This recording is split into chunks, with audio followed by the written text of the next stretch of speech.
Shri Ramachandra Kripalu Bhaj Man Haran Bhava Bhaya Darunam. Shri Ramachandra Kripalu Bhaj Man Haran Bhava Bhaya Darunam.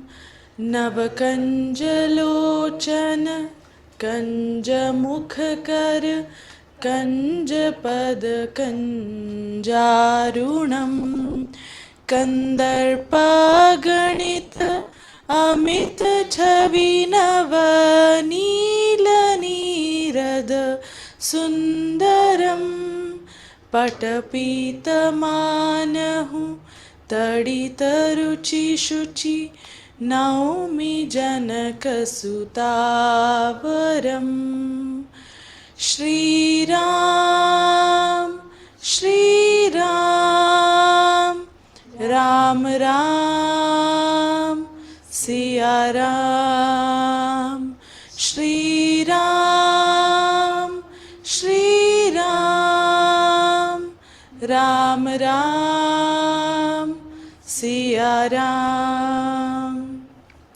Shri Ramachandra Kripalu Bhaj Man Haran Bhava Bhaya Darunam. Shri Ramachandra Kripalu Bhaj Man Haran Bhava Bhaya Darunam. Navakanjalochana Kanjamukha Kanjapad Kanjarunam Kandarpaganita Amita Chavinava Nila Nirada Sundaram Patapita Manahu Tadita Ruchi Shuchi Naumi Janaka Sutavaram Shri Ram, Shri Ram, Ram Ram, Siya Ram. Shri Ram, Shri Ram, Ram Ram, Siya Ram.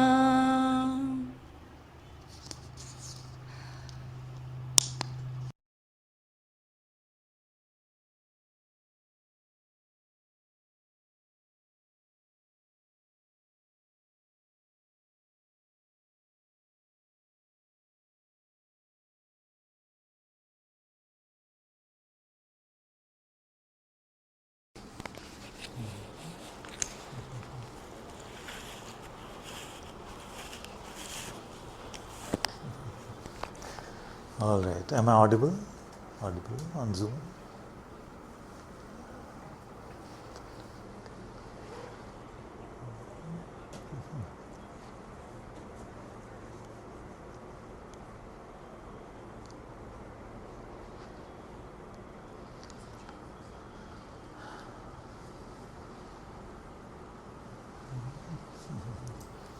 A lot of new faces, so if someone has a question, feel free to ask.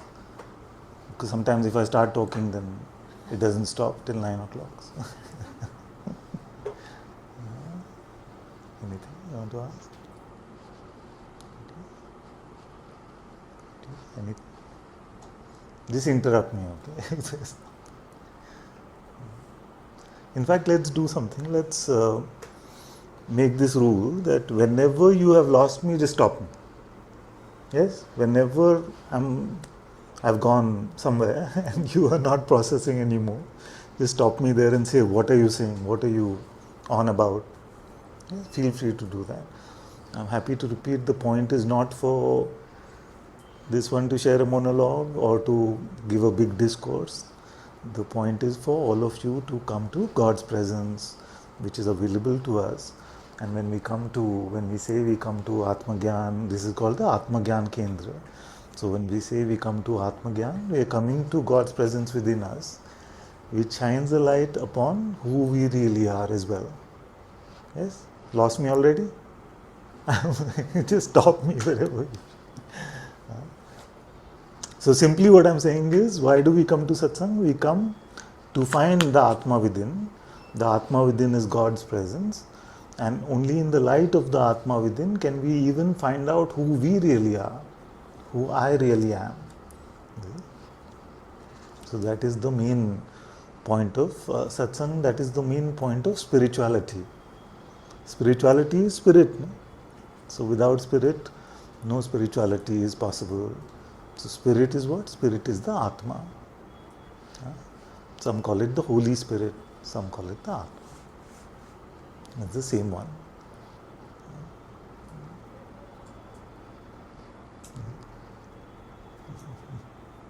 So then, if the point of our existence is to recognize God's presence within ourselves, come to Atma Darshan, and through the light of Atma Darshan to come to, whether we call it self-realization or God realization.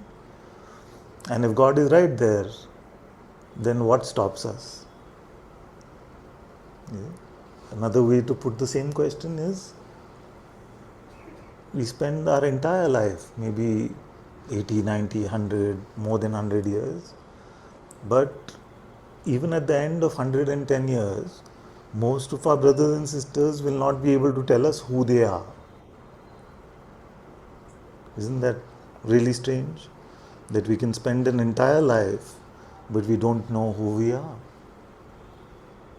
Or even worse, we may just think that I am this bundle of flesh and blood. I am only this body, or at best I am only this body-mind. Some call it the body-mind. So, if we spend our whole life in this misunderstanding, then in my perspective, that is a wasted life. It is a zombie life. But the purpose of our life to be fulfilled is the highest purpose, which is God Himself. God Himself. Now immediately what will happen is, the instant I say things like this, there is a force within you which will start resisting. How do you know it's resisting? You may be hearing within your mind ideas starting with but, what about this, but what about my life, but what about my responsibilities, but what about my relationship, what about my money? I haven't said anything about that. But the resistances may offer all of these things already and try to distract you from what I'm saying, isn't it? I have not got into those topics at all, but the mind starts creating these fears for you. The defensiveness comes, and that is what we call the play of Maya. Maya is the me comes, main aya. The me comes in the middle. It prevents you from Atma Darshan. It prevents you from recognizing who you really are. And most importantly, you don't end up meeting the presence of God in the form of the Atma within through this entire lifetime. So this resistive force which prevents you from coming to recognition within yourself is conveniently labeled Maya. Whoever labeled it, we are very grateful to them, because it fits very well with Maya, the me comes. So when the me comes, then our eyes are on me. What about me? What's in it for me? Then God is left behind. Now a great sage called Swami Ram Sukhdaji said, God is the only quote-unquote thing in the world that we can get just by turning towards Him. For everything else, you have to do some external action. You have to at least make a phone call or order something on an app to get. But God, you just have to turn towards Him. But when we turn towards me, then we are not turning towards God. So whatever we focus on, that will grow in our life. If we focus on me, if we focus on egotism, if we focus on selfishness, then that will grow. If we focus on God, if we focus on the practices, the tools, the sayings of the sages, the lives of the sages, the charitra, as it is called, of the sages, then that will grow. So, satsang simply is to give you the insight into how to turn towards the only one there really is, which is God.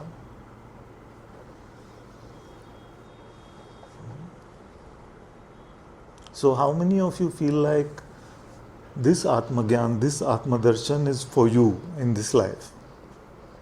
Only one. Okay.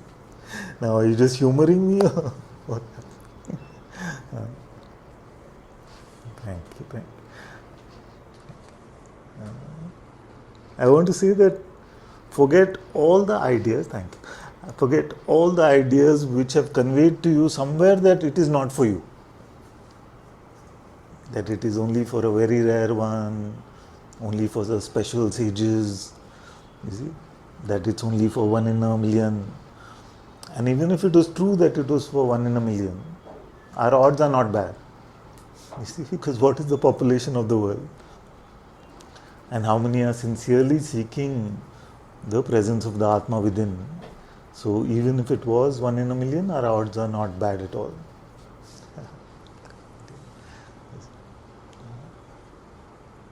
So with me so far, anyone wants to stop me? I can repeat 1,000 times. I do repeat 1,000 times, so it's not a problem.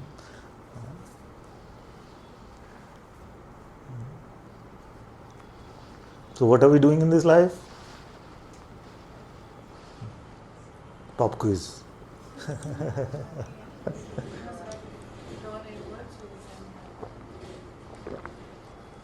Yeah.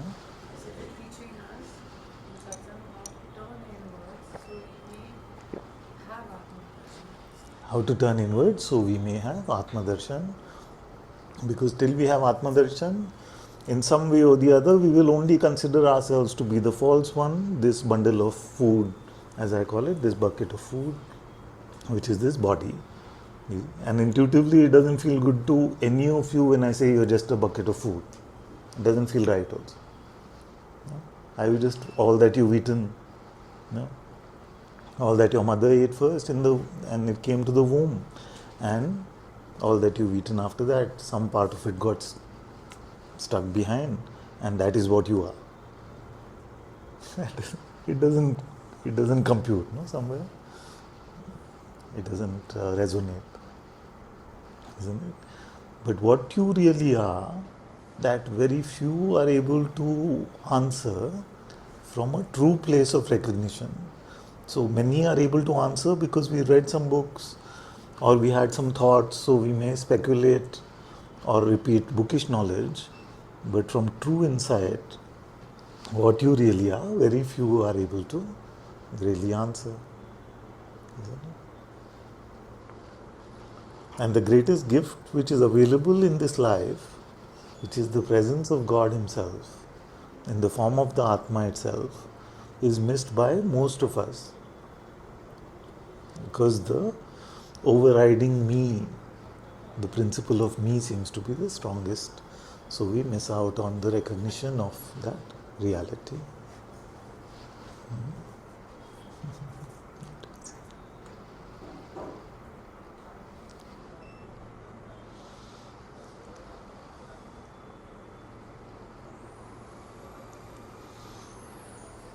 Okay, so the sages have told us that the lane is very narrow. Only one can walk on that lane. You see, gali hai sakri. The lane is very narrow. If there is me, there will not be God. And if there is God, then there will not be me. You see, and many sages have said the same thing in different words. So basically, what is this lane, this narrow lane that they are talking about? What are they saying? Where is that lane? What is that lane where only one can really be? If there is me, then there cannot be God. And if there is God, there cannot be me. Yes, your antakarna, your insides, your soul, whichever word you want to use for it. So if you are inwardly immersed in me, then God will also become something for me to use. What is God doing for me? You see? But if you are inwardly immersed in God, then you're deepening in greater insight, and deepening in a greater love, deepening in a greater peace. And the texture of your life actually transforms. Right now, our lives are very much like somebody who just constantly grasping at things, constantly wanting or not wanting, which is the same, two sides of the same coin.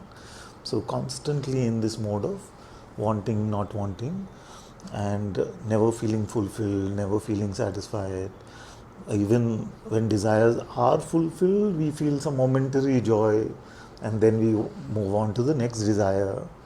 So our lives are like this constantly hungry monkey. Sorry, I'm not calling anyone monkey. I think it may be represented as like a constantly hungry monkey chasing the next banana, always chasing the next banana. What do we get? And when the banana is got also, it gives like for a moment. You see, we feel happy because the pain, the sting of the desire is taken away for a moment, and then the mind offers the next desire, and we end up chasing that. So, when we come to God, when we come to the reality of who lives in your heart, then that hungry monkey will vanish from your life, and you will come to some peace, some joy, some satisfaction. And this is a condition of most of humanity.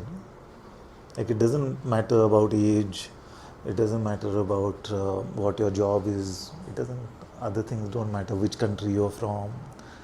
You see, this constant grasping at things then has, like the Buddha said, grasping is suffering.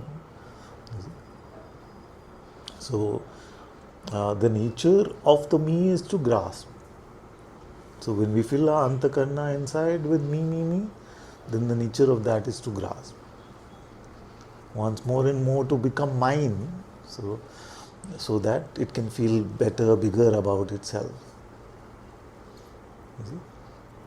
So, to free our lives from the plague of me and mine, and to make it godly, which is our highest design, our antakarna is designed to be the dwelling place, the temple of God. You see? But God doesn't force that upon us.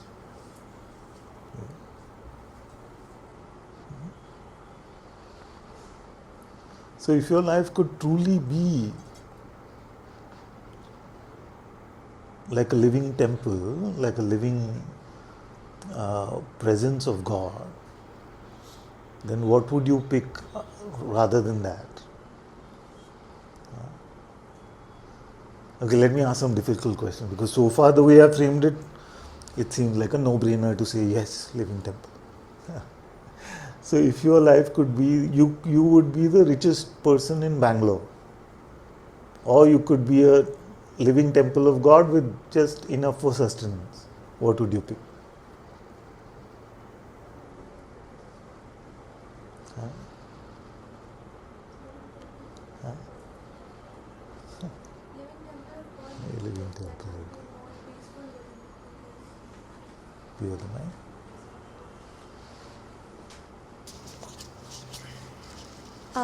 I said that we would choose living temple of God because that might lead to like soulful peacefulness in within Yes. ourselves. So Yes. yeah. Very good. So you rightly said, what happens, and we've seen this in our life, that you are the richest in Bangalore, but then you'll say, but what about the Ambanis? You know, I may be rich in Bangalore, but what about India?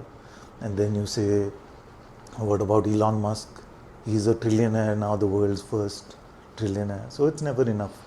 You see, so that hungry monkey, the chasing one, may not die down with the fulfillment of a particular goal in that way. And that is why we put all these sages on the walls, because they are the ones who found God's presence.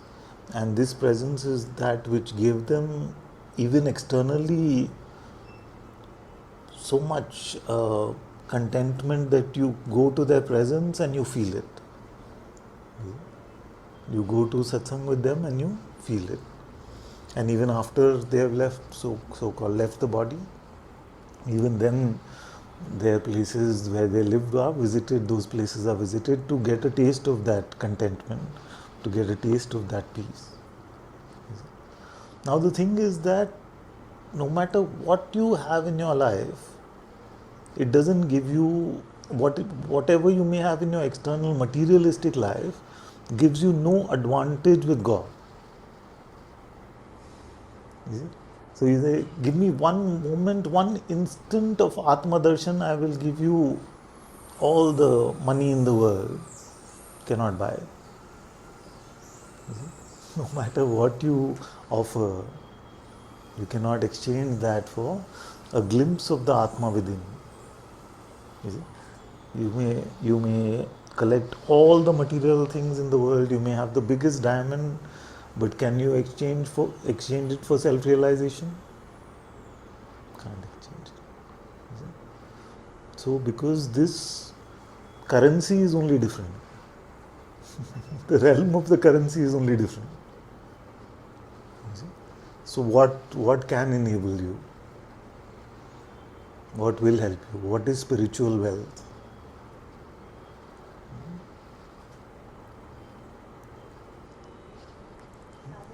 Mine?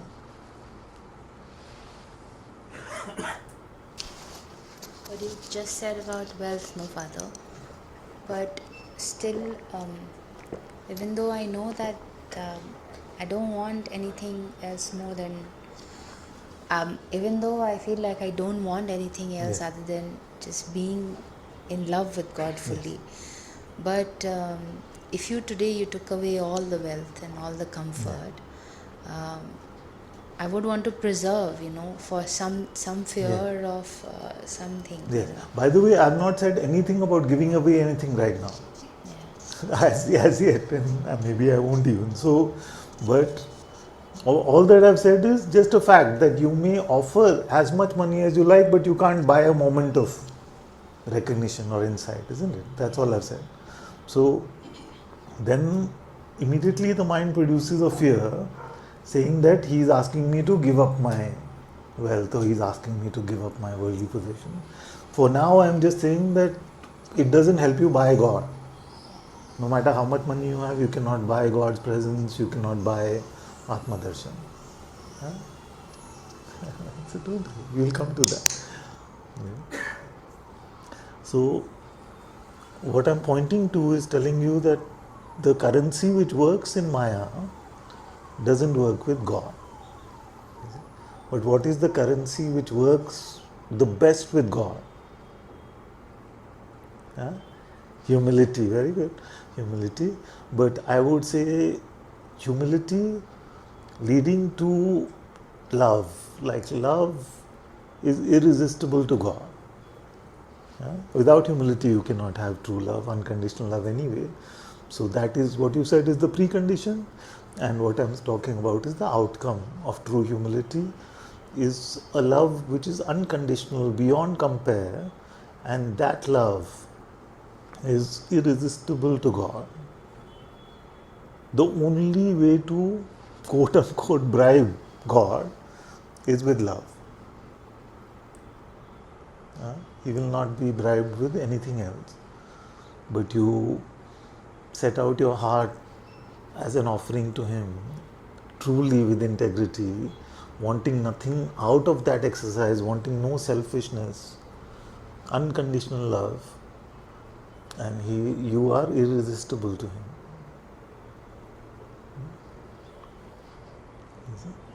So,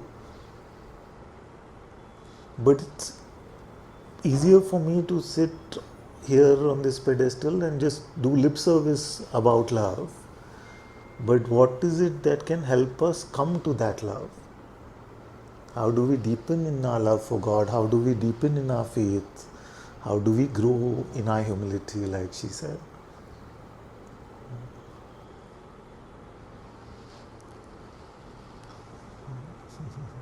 So in Satsang, two pathways are offered, two main pathways are offered. There are many thousands of pathways which are offered, but two main pointers.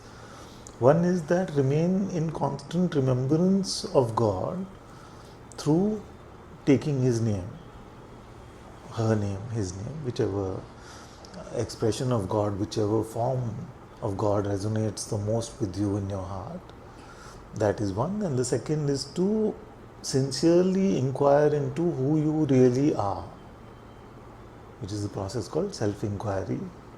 So find out who you are or remain in constant remembrance of Him. So because many of us may have this question, okay, you've said love God, but can I force this love? Can I force this love? What is the way to love? So if you remember Shivansh, then you will feel love for him. Is it the baby that's sitting here? So the remembrance brings the love along. If you don't remember him, then it's going to be very difficult to love him.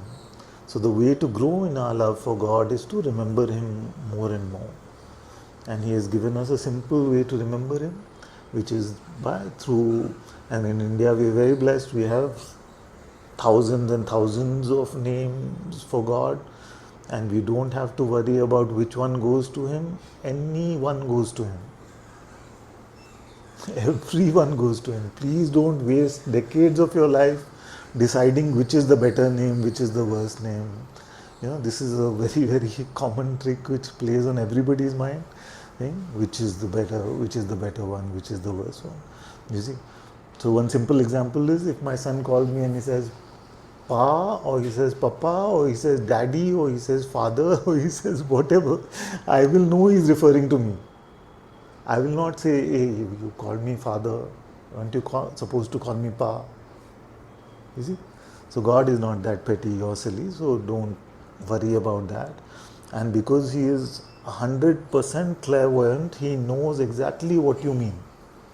You don't have to worry whether this number is dialing the right number or not. You can never dial the wrong number to God. Okay, so all of these rivers go to the same ocean. You don't have to worry about that at all. You see? Remember him. You call him Shivansh, or you call him Shiv, or you call him Shivu, or you call him Shivanshu, you call him whatever. You get it. It's pointing to him, and that fact that you are remembering God will not be lost on God.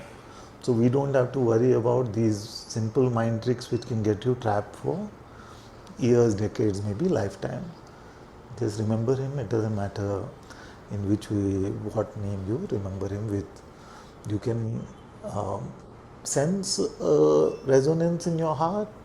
If you sense a resonance in your heart towards Ramji or Radharani or Jesus or Allah or Kali Ma or Durga Ma, or whichever aspect you feel to in your heart, start with that. Just start with that. If that name, holy name, has to lead you in some other way, don't worry. It will lead you in some other way.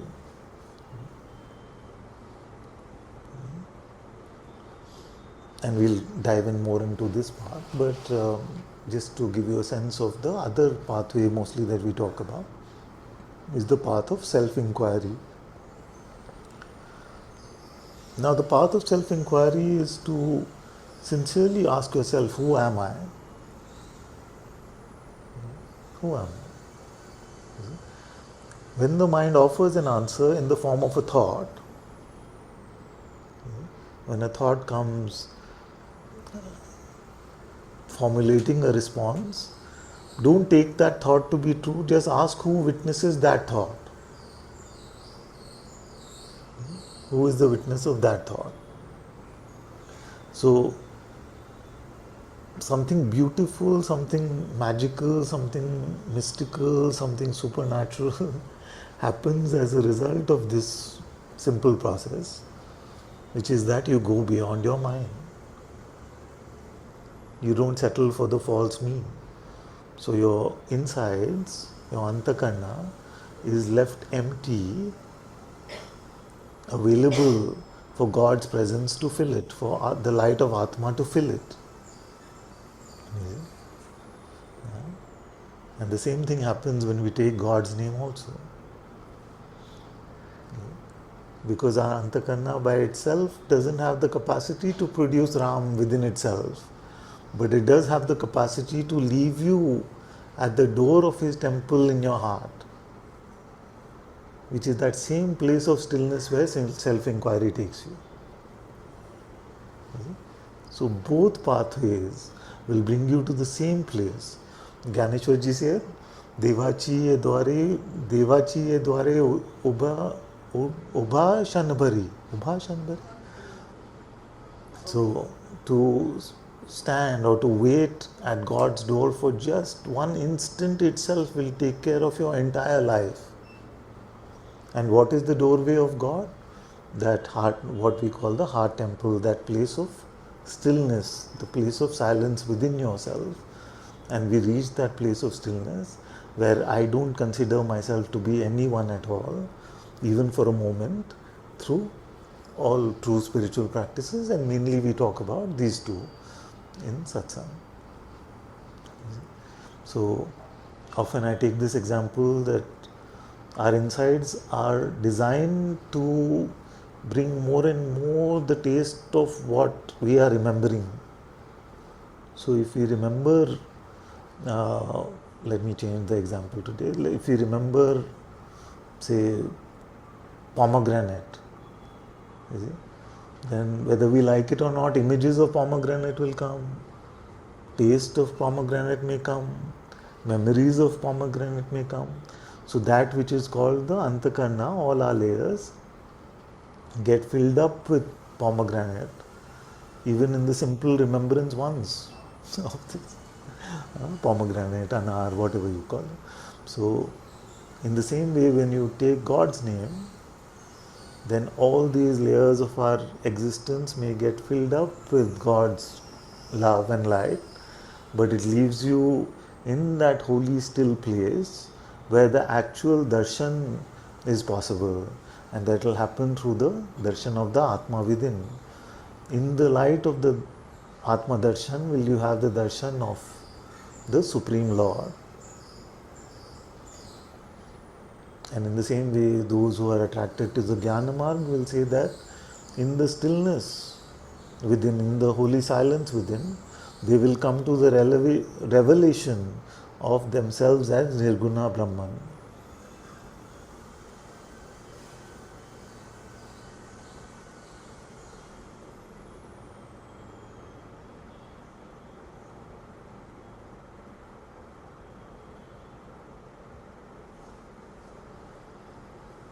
Okay, who has lost me now?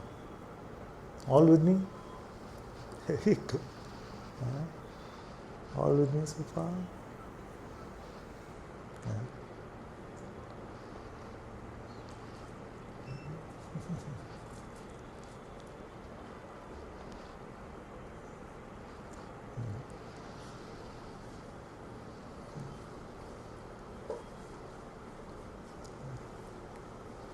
So, just to keep us inspired, to keep us motivated, look at this every time you take God's name, look at it as building on your spiritual wealth. Every time you sincerely self-inquire, look at it as building on your spiritual wealth. You see? Because your mind will constantly keep pestering you. It has been a constant companion here also, where it will keep saying, but you're wasting your life, what are you doing? Look at your friends, look at your relatives, what are you really doing with your life? So if you say, but I am building the only wealth that truly lasts, and these are not my words, these are words of hundreds of sages, then it is the most worthwhile wealth that I am building in my life. No other wealth can be used to barter this wealth. Yeah? So this wealth you have to build for yourself from scratch. Yeah. And it's very important. So if your heart has a temple for God, then every remembrance of God, every sincere self-inquiry adds a brick to the construction of that temple in your heart.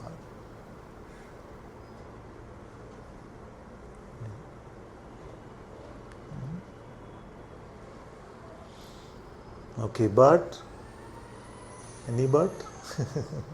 All clear? But this part? Should we answer that now? The mind wants to protect the me's ideas of what makes it secure.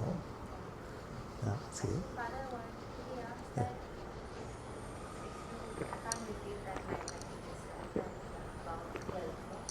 That no matter how much wealth I gather in the world, I'll not be able to, it's no contribution. What did you say? They cannot be exchanged for a moment of Atma Darshan. But yet, I feel like wealth, I feel like wealth still gives me something, you know. So this is the question actually I wanted to ask, that it's still something you want to preserve, something you want to keep, although you know this is, but there's some reality given to, you know, all of this. And also, do you notice that all that we materially possess, if it wasn't for God's grace upon us, we would not have that anyway. You see? So, if we keep our eyes on God alone, the way He wants to keep this body mind, how He wants to run the householder's family or the spiritual seeker's life, is He has said nowhere that He will not take care of it. Yeah? So, this position that the mind makes of opposites is really not needed. If you are clear in your heart that my eyes are only on Him, then you don't have to worry about in what state this body lives, or the state of the family, or any of these things. No? So, whether the state is that of Raja Janak, or whether that is the state of Sant Kabir, whether a king or a fakir, is up to God to determine. So He will make that clearer and clearer to all of us. Eyes on Him, He can move the body in the way that He wants. So the mind's position about it, or absence of position about it, is not that relevant. Yeah? Exactly. You have to build your spiritual wealth. Now, whether in the process of building your spiritual wealth, God takes away all your material wealth, or He blesses you with more, He knows best. If our material wealth will make us proud, then He probably needs to take it away. If our material wealth just gives us more space to remember Him in our lives, maybe He just takes care of it for us. Like, we can't determine these things. But are we able to leave our tightness about this? Our tightness. Huh? Medicine.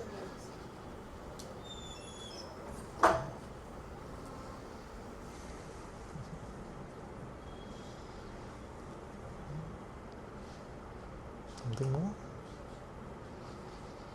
I could see.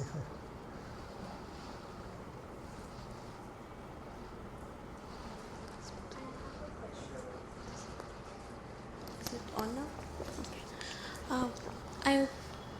I think my idea of God itself is flawed in a way because of all the conditioning that I come with. And I was trying not to ask this question because it's quite shallow of me to even think around it. But at the same time, I think we are taught about so many different types of God and so many different names and titles that we have put together to the figure. I'm not really like, I cannot land at any of them to even believe on it, you know. Yes. Like I know there's something there. I understand there's Atma Gyan. I understand there's Atma. I understand there's more to us and consciousness. And for me, I have titled it as universe or nature, or as universe, As the universe. yeah, or as nature or As whatever. nature. Um, so like when I think about it, I 100% agree to whatever you are saying, but at the same time when I try to like you were saying that we should recite more of it, but to recite I should have a like you know, an image or at least a word to it. But I don't have it because my idea of it is flawed, and my brain is restrictive about the stories that we have heard about all the god and all the figures and all of it. So I don't really know This where is to very good. start. This is very good. Yeah. So, few things to say about this. Firstly, everyone's idea about God is flawed because God is too mysterious to be captured in any idea of Him. Now, sometimes because we are tired of ritualism, or we are tired of andhvishwas, blind belief, or we are tired of some practices that we may have seen growing up, or whatever. That's why we try and settle on these uh, non-controversial seeming names of God, like let's call Him the universe, or let's call Him nature. Now, that's fine. Provisionally, it's fine, but like if you ask a question like what is beyond the universe, you see, so the universe may have an edge but God doesn't have an edge. Nature, if we mean by the processes of growth, of regeneration, all of these processes, where does nature receive its intelligence from? You see, like a chameleon sits on a different color patch and it changes color. So does it know in its head, now I was on yellow, now I'm on red, so switch off yellow, turn on red? You see? Now you are calling that, probably that intelligence which does all of this, you're calling that God.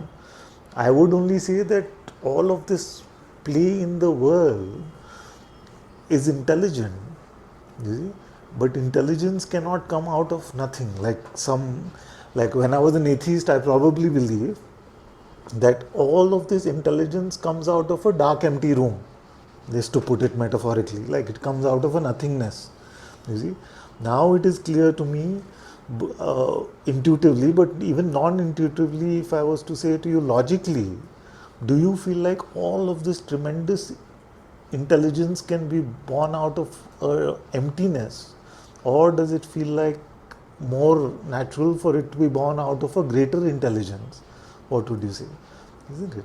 So when I was an atheist, I would say that no, from nothing came all of this intelligence, and it seemed to me stupid for anyone to consider that a greater intelligence gives birth to this intelligence.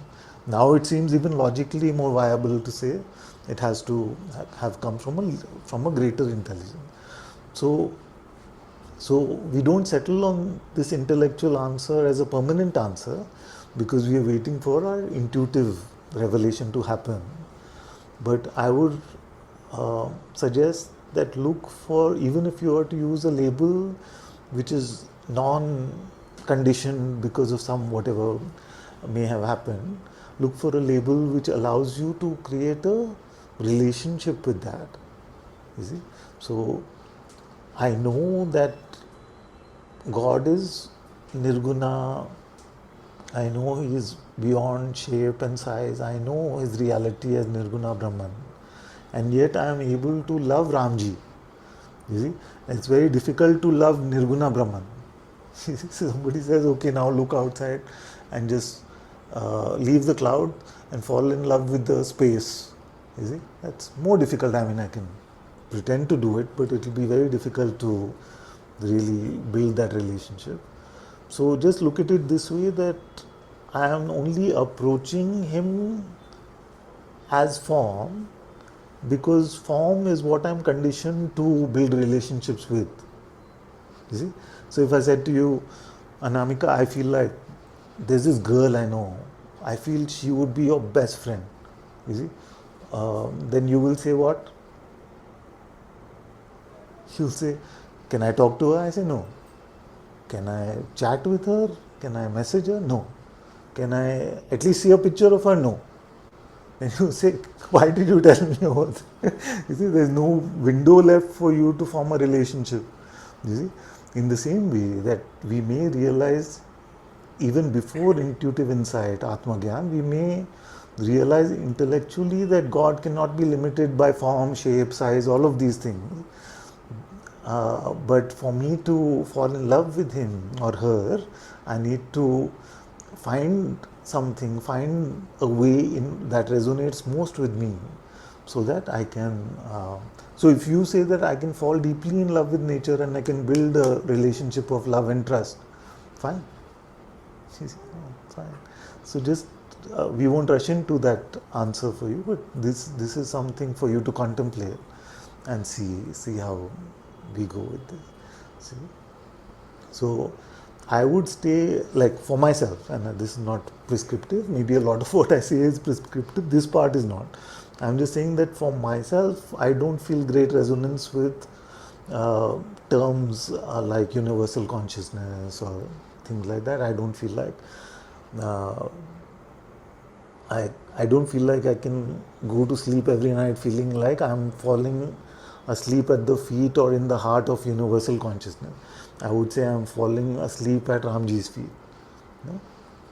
So that's where I am in my process. There was a time where I would have probably said the same thing that you did. So it's not a bad place to be, but it's worth contemplating even more.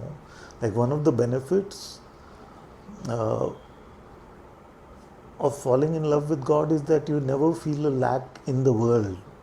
You see, in the world, otherwise we're always chasing deeper relationships, a greater love, friends who we can count on, all of these things. When God becomes your best friend and beloved in your heart, then that chasing also goes away. You see, and he is one, she is one who reciprocates no matter what. You see? We are looking for a certain reciprocation which is impossible for the other one to even fathom. You see, because every day our expectations change in worldly relationships.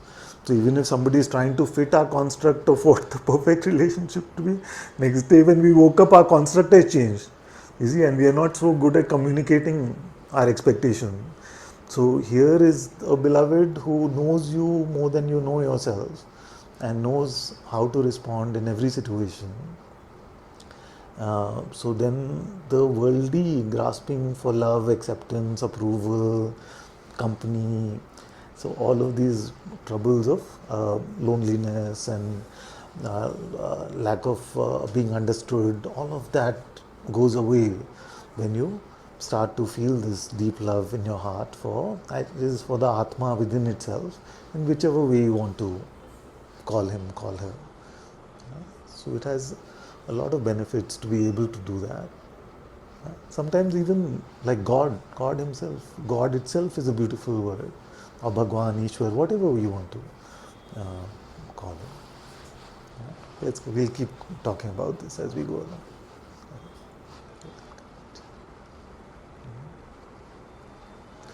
So you see the sages, these ones, that they're never like grasping in the world for anything. And this grasping at relationships, grasping at needing to be liked, all of these things are very natural in the human condition. But when we fall in love with God, when we fall in love with whichever name of God appeals to us, then we see a loosening of that grasping. So much peace. No? Like, just imagine yourself without any grasping at all. Just contentment. We are searching for that, Many are feeling that our human partners will complete us, which is a complete fallacy, and most of us know that intellectually also. But we keep falling into that trap. We have to come to completion through our love for God, and then share that love with whoever God sends our way in this life. You see, so I'm not saying don't form relationships, don't uh, get into any worldly relationship. I'm saying that if your relationships in the world are reflecting the true relationship that we have with God in our heart, then that relationship will constantly deepen, sweeten, and grow. You see? But if they are based on worldly needs and expectations, then it's going to be very elusive. It's going to be like always grasping at a mirage, never actually getting fulfillment. So there are great benefits to be able to form that love relationship with God in your heart.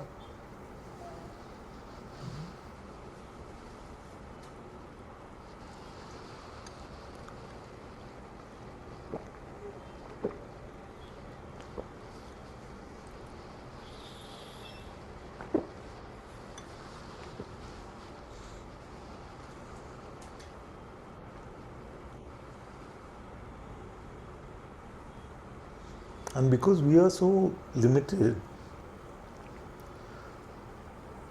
I find it because of my conditioning, because of my limited mind, intellect, I'm able to more easily say I'm surrendered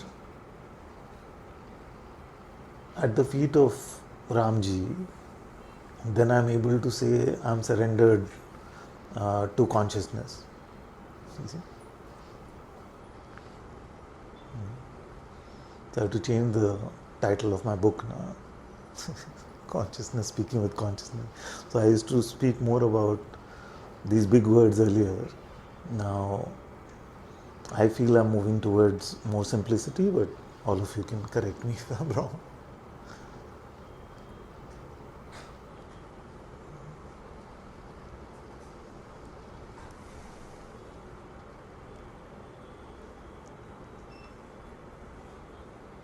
So God is here. He seems to be not here because of Maya. So his here-ness is hidden with Maya, and because his here-ness is hidden in Maya, even when we remember him. So now I've mostly talked about the basics. Now I'm going to tell you some tips as to how to deepen in your sadhana, how to deepen in your love for God. So if one of the tricks of Maya is to make us think that God is not here, and we are practicing to make him here, to bring him to us. If I remember him often enough, if I ask who am I enough, then he will come. You see? Now that itself is a fallacy. That itself is not the truth. You see? He is actually here. He is hidden. Like our eyes have a covering on them, have a layer of dust on them, so we can't recognize the fact that he is here. You see? And that is called avidya, it is called Maya. Every branch of Vedanta calls it a different name, but really it is not the truth. So my question is that your heart is already telling you that he is here. You see? Your heart is telling you he is here. Now, once you are reminded of this fact that he is right here, what do you feel in your heart?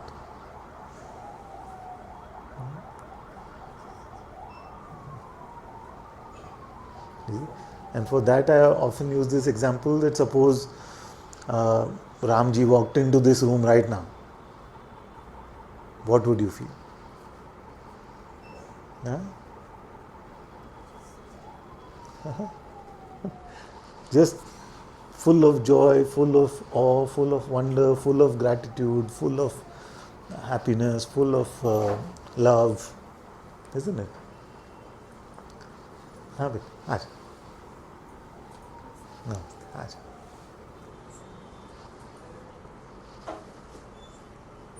क्या बोला वो लोग report का? हाँ, कल doctor से मिलेंगे।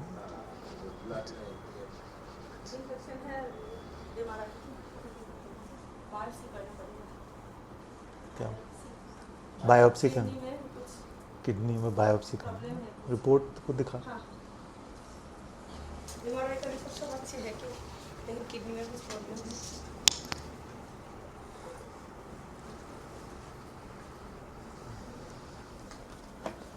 Can you find one?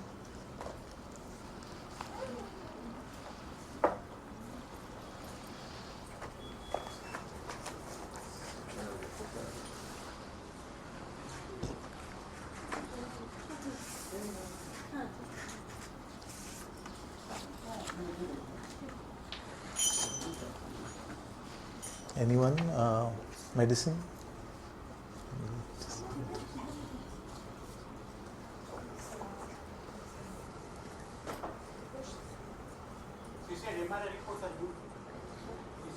MRI report अच्छा है। हाँ, अच्छा। You want? It's very difficult.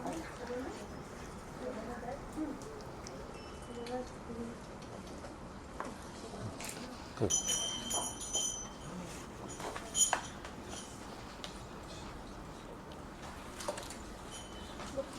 MRI ठीक है। हमारा ठीक है, लेकिन कल किडनी का डॉक्टर के पास और जाना पड़ेगा। उसके बाद बायोप्सी करनी, तो बहुत डर लगा, बहुत हम कल नहीं करेंगे, हम घर जाएंगे। घर नहीं करें। हम घर जाएंगे, हमारा पास तो जितना था कल आज सब करने के जाएंगे, हम घर जाएंगे। दीदी वो खुद किधर से क्या करेगा, फोटा करेगा, काटेगा, हम नहीं बायोप्सी में व्हाट डू दे डू? इतना दूर तुम आए हो ट्रीटमेंट के लिए, तो अब ये आधा रास्ते में न मत छोड़ो। अब ये सब ठीक हो है ना, भगवान की कृपा से अभी सब ठीक। तो बाकी भी ठीक हो। उधर ने बहुत कुछ बोला है, लिवर में प्रॉब्लम है, यूट्रस में प्रॉब्लम है, फिर हार्ट में प्रॉब्लम है, बहुत कुछ बोला है। इधर तो सिर्फ किडनी में का प्रॉब्लम ही बताया, और सब ठीक है, नार्व सब ठीक है, हमारा रिपोर्ट ठीक है, सब नार्व का टेस्ट किया है उधर। हाँ ठीक है। सो भी कल भी बोल रहे हैं टेस्ट कराने, करा लें। एक बार फिर शांति मिल जाएगी, नहीं तो पता नहीं चलेगा। भगवान से बुला रही हो, सब ठीक सब हो जाए। उधर जाकर घुमावती और ये अभी यहाँ तक आया हो तो डर की वजह से अभी वापस मत जाओ। कुछ ज़्यादा कुछ क्या लगेगा? 40-50 में लगेगा। ठीक मम्मी पर ठीक, बोला है वो देख लें। हाँ हम नहीं करने, घुमावती और खाएंगे जाकर। उस दिन इतना पैसा खर्च हुआ, भगवान ने दिया ना। भगवान सब कुछ ठीक ठीक दिया है। हाँ फिर बाकी भी हो जाए। ये एक ही है प्रॉब्लम खड़ा कर दिया, हमको बहुत डर लग रहा है इसमें। कल सुबह हम लोग वो डॉक्टर से बात कर लेंगे। We can try the doctor tomorrow and find out what's the सब कुछ ठीक है ना? मतलब किडनी का कुछ नहीं है, किडनी के तो बायोप्सी करने के लिए एनीथिंग, बोला है। लिवर एंड सब नॉर्मल दिखा रहे हैं। क्या वो बोला बोल है? रहे हैं हेलो बेटा, वो सब नॉर्मल दिखा रहे हैं। नहीं नहीं, मेरा दिक्कत है इधर आप आऊँगी समझ में। अभी बस ऐसे मुस्कुराते रहो, सब ठीक हो जाए, कोई बात। हाँ सब ठीक है, इसलिए हम वो ये कि प्रॉब्लम खड़ा कर दिया इसलिए कृष्णा सब ठीक है।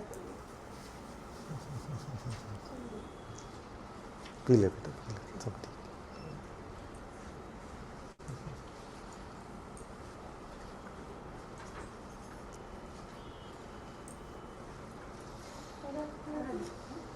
यार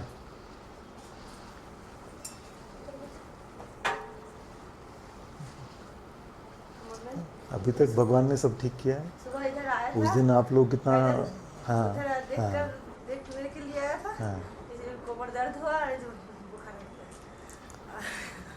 और कोमर में दर्द। हनुमान जी चाहे रात में चलती होती नहीं शाम को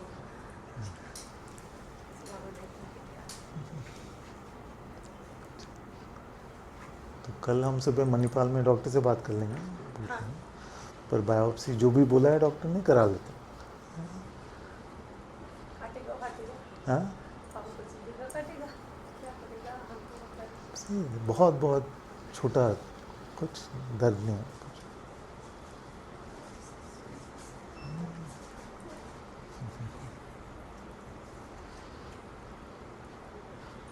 बहुत अच्छा लगा इसलिए हाँ बेटा, यहाँ आकर बहुत हाँ बैठो आराम से।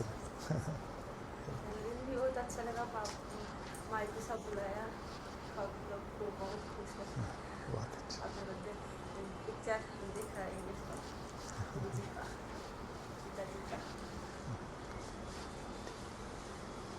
सब लोग बोला है भगवान है भगवान भगवान मिला है भगवान ने सबको मिलाया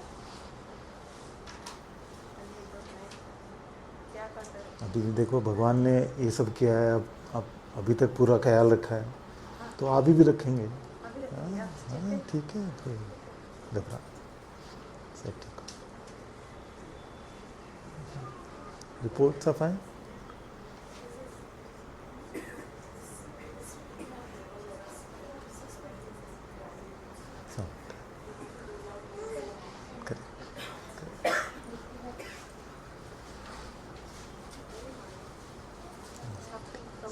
सब लोग बहुत अच्छा है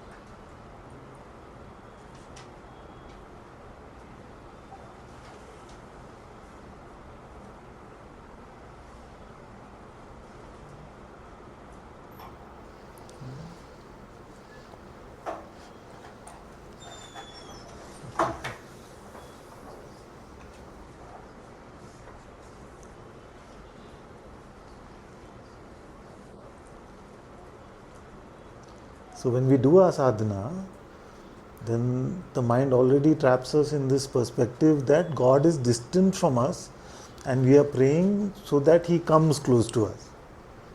So I want to give you all, and of course I've said this many times before, that do your sadhana remembering that He is here. Is it?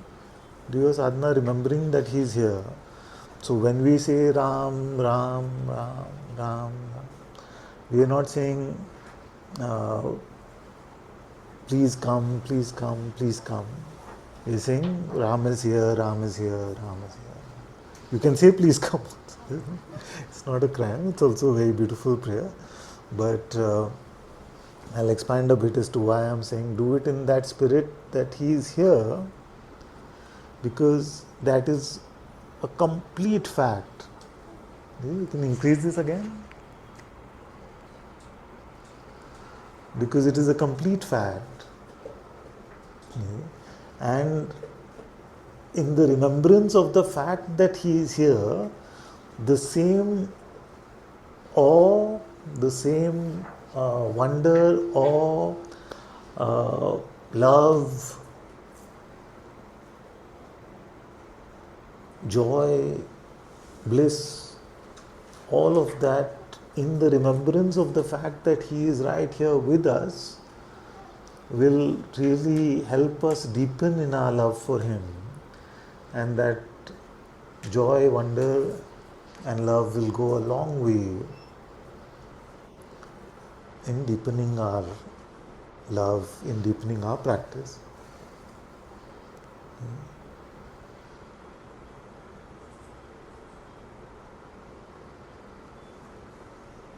The word deepening gives the word deepening gives the sense of something needs to happen, some distance. The deepening is of what? Our deepening is of faith, our deepening is of recognition, our deepening is of insight, you see? Our deepening is of love. So, if you do it like an inquiry, if you do it with a sense of sincerity, like, who am I? Who am I really? Have that power in your inquiry, then that helps it.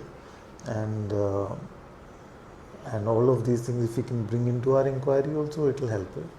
But especially on the remembrance of God, if we can do it with that same sense as if God is right here with us right now, what would we feel? Then it takes away from this very, sometimes our prayer can become very insipid, very tepid. So he just he's saying, Ram, Ram, is he here? Is he here?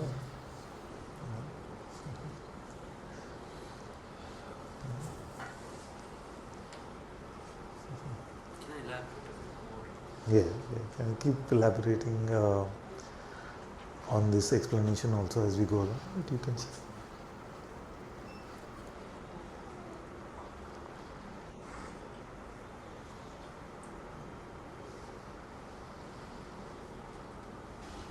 Like when you say God is the only existent one and the me is imaginary, and if I were to just keep taking God's name, then I had this idea that God is the real one and He is running my body, this body, everything. But when you say that you need to come to God's presence, only then He runs you. Like it's not just a So we talked about assumption this. that Everything only happens in God's will. And yet,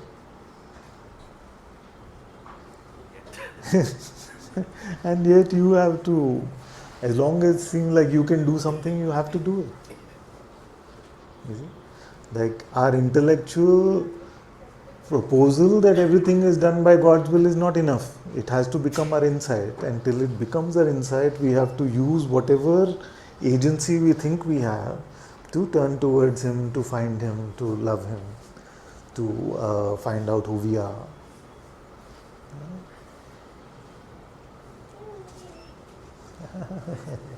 it's not dissolved, but I guess I just have to trust, like in the process. If you're going to have objections which are from the intellect, then very good antidote for them is the inquiry. So I'm not saying you must change your practice. I'm just saying that when these kind of questions poke you, find out who you are, and for that moment at least.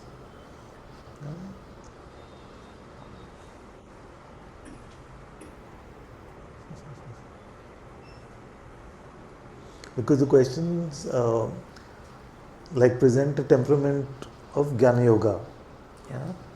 But your heart is guiding you towards bhakti. So when the intellect starts poking you with these kind of questions, just find out who you are. Yeah? One thing that stopped me from taking up inquiry completely is I can't do it when I'm engaged in activity and all. Yes. But chanting is nirantar, it's easier with that.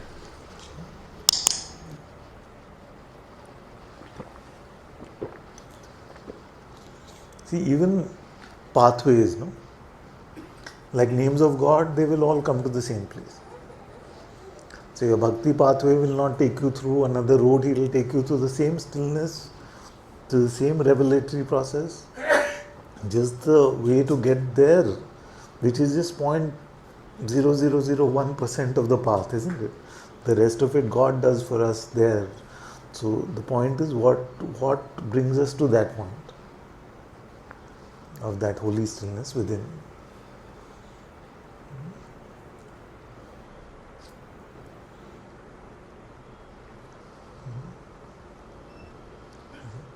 Now, when I'm saying do it Anandmaya, Vismaya, Purna and Premamaya, and when I say it in Hindi like that, it seems like more of a thing anyway, but but when I say do it with joy, with wonder, with awe, with love, then your mind may resist and say, but then why is he telling us to fake it if we are not feeling it? You see? And it may seem like it's being inauthentic. But the fact is that in actuality it is the mind, it is Maya which is making us inauthentic in our suffering. Because God is always here, God is always with us, He has never left our hand even for a moment. So it is our suffering which is inauthentic. You see?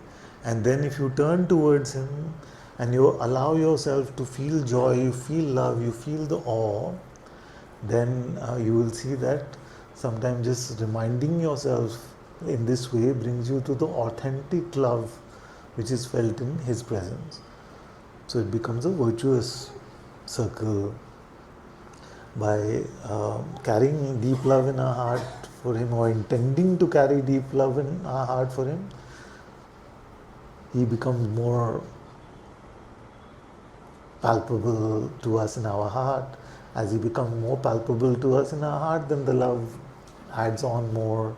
When the love adds on more, He becomes more palpable in our heart. So it becomes a beautiful, virtuous circle. But the mind wants to keep us in the vicious circle of suffering. What about me? What about my things? What about my life? You see? So this is a way to break through that. You see? Now, am I lying when I'm saying that if he walked into the room, whatever construct of he you may have, you see, you would be full of joy, wonder and love? Or you would be like, okay, you came, okay, come sir. Ramji has walked in the room, what will be your, or Jesus has walked into the room, what will be your approach? Just with love, no?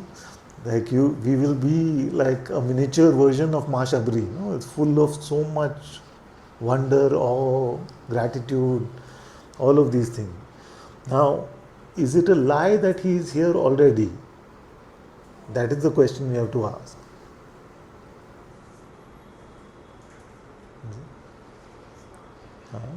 Is his here-ness more true, or is the absence more true? Depends on where you turn. So if you turn towards the me, towards the mind, then his absence seems more true. If you turn towards what we call the heart, which is a spiritual core, not your emotional heart, then it is so apparent to you that his presence is right here. You see? So if his here-ness is more true, where is our joy? You see?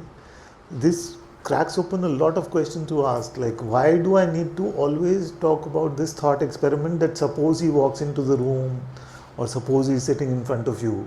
That means we're still valuing the perceptual more than the faith, isn't it? More than what our heart is telling us.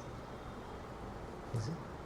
So although we know conceptually Maya or realm of perceptions, ephemeral, always changing, we've talked about these things for 14, 15 years, but still that seems more real to us.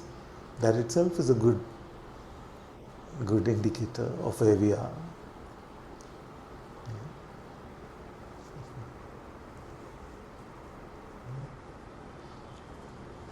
From darkness to light, from the unreal to the real, we have to go.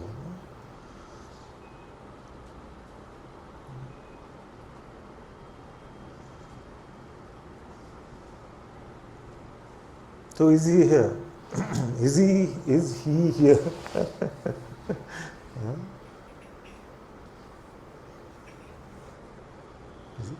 I'm not doing the rah-rah thing. I'm not doing the rah-rah thing. Just presenting this question to you.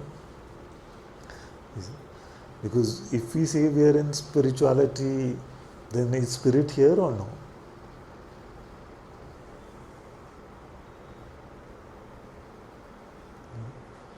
So if He's here, then where is the joy? Where is the wonder? Where is the love?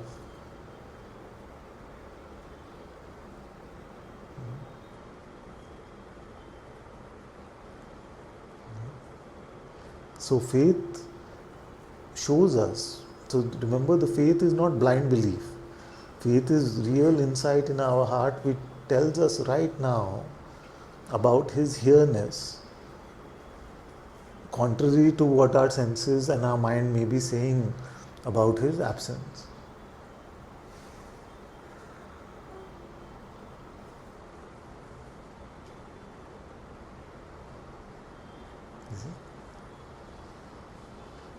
So what you could do, and I've been doing for the last few days, and I always share my own experiments as we go along. So in my chanting, I'm starting with Ramji is here, Ramji is here, Ramji is here, Ramji is here, Ramji is here, Ramji is here. Till the feeling of that here-ness, the joy in of that here-ness, the wonder and the love are just contained in the name itself, Ram, Ram, Ram.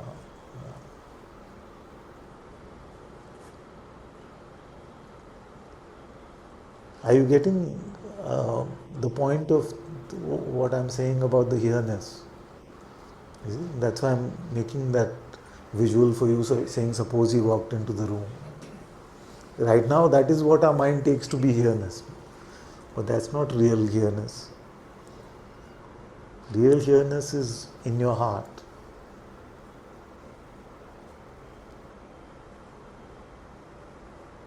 No? You'll get there.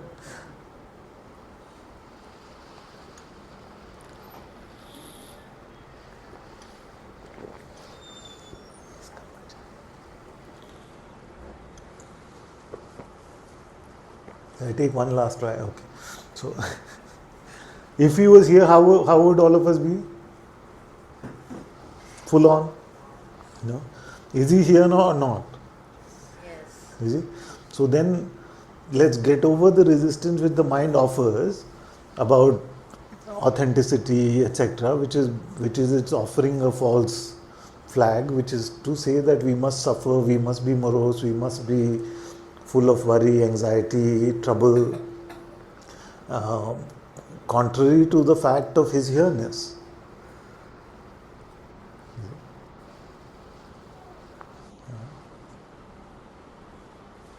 Just try it out. Just try it out.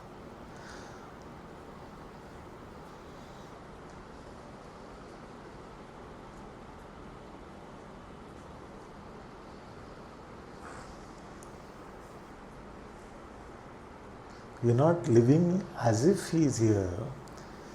We are living remembering that he is here. It's not a pretense. The pretense has been what we have been doing so far. I know it seems upside down, it's very deep conditioning. We have lived so far as if he is not here. You see? Now, what kind of God would he be if he was not here? If God also comes and goes, then what kind of God would he be?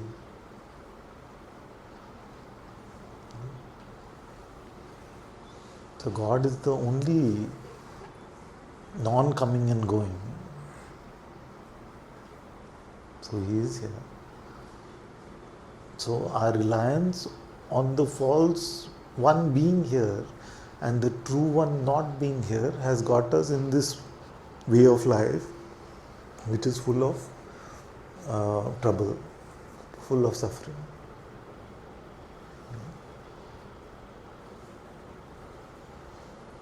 So let me put it this way. Are we being fake in our sorrow or are we being fake in our joy?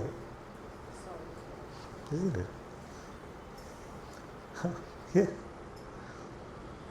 Yeah.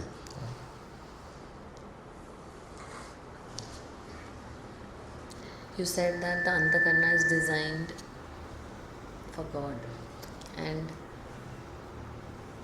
our original state is love then, isn't it? Yes. So just looking at this authentic thing, anything which is not dipped in love or not coming from there, that is what is inauthentic. Exactly. And that's what you're saying just now, that The source of which is false, that is what is inauthentic. No. So the me is false. Where is this me? What are our worries about? The me, no? The worries are about this consideration, this idea of being a body mind. You see? That is the false one. The joy is about whom? about him. About God, Yes, about the reality of who we are. You see? So which one is the false one and which one is the true one? So any moment that there's no space for Marial prayer, because that's Yes. not even a prayer. To say Marial prayer is excusing Yes, ourselves. I won't go as far as Saint Teresa of Avila. She said that if you're just doing lip service and you're not even remembering who it is that you're praying to, you see, then it's not even a prayer. I would say that there is something from experience that even when the world seems so real and there's just a mechanical remembrance of Ram, Ram, Ram happening, it still helps in some way. But it's a very watered down version of what it could be. See, okay, so you came into Satsang. The man on the chair is like, yeah, God is here. What do you want to know? See? So then what will you say? What will you say? Honestly. You say, where have I come? The one who is sharing God himself is not so convinced about it. It's just seeming like lip service. He's not feeling it really. No? So, so that's the encouragement. Remember that he is here. Father, when I'm not over here and in that space of love, those are the times that I'm inauthentic. Yes. Because this authentic thing. Because in those times, who's at the center of the narrative? Exactly. At the center of the narrative is this me who doesn't exist. That's Even, why, and sometimes it dresses up as wanting to play authentic, but Yeah. that's the inauthentic Yes. one that's trying to be authentic. exactly. So you can create compartments in the mind itself: spiritual, worldly, relationship, body. You see, all these compartments about how it's meant to be. But that's not it. Spiritual means spirit. So, like, authenticity is It that seems like such a original strange thing to say. spirituality. Spiritual means spirit, not a mental idea of spirit. That's why the metaphor fits really well. If you just go to a restaurant and all your life you're just reading the menus, but never tasting the food, then can you do a real food review? In the same way, you cannot be spiritual without tasting the spirit.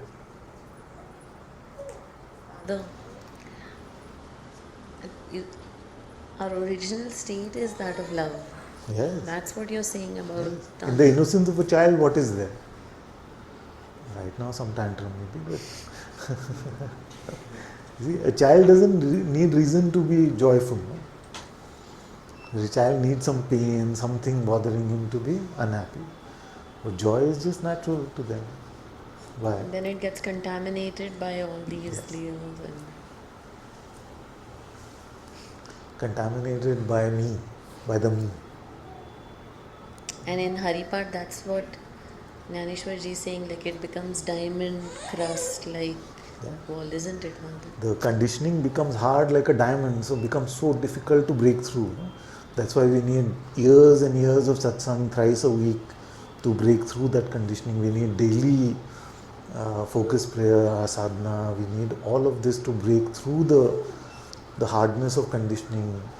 And most of that conditioning is, all of that conditioning is things that we think we are right about.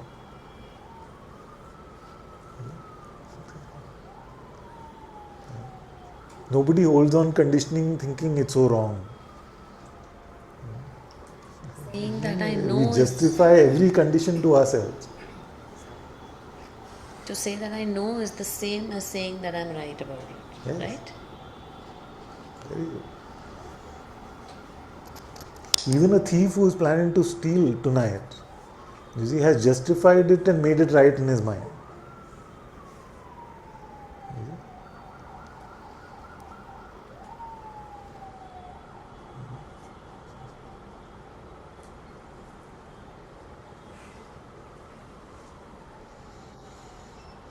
So suppose we are in the walking temple and all of us are just Hari Bol, Hari Bol, Hari Hari Bol. They sing that Maruz. Who will that inspire someone? Is it? Yeah. So does that, am I saying that we have to fake it? No, I'm just saying that we have to turn to the place where this presence, joy, love, wonder is already there. Because that then will spread God's love and God's light.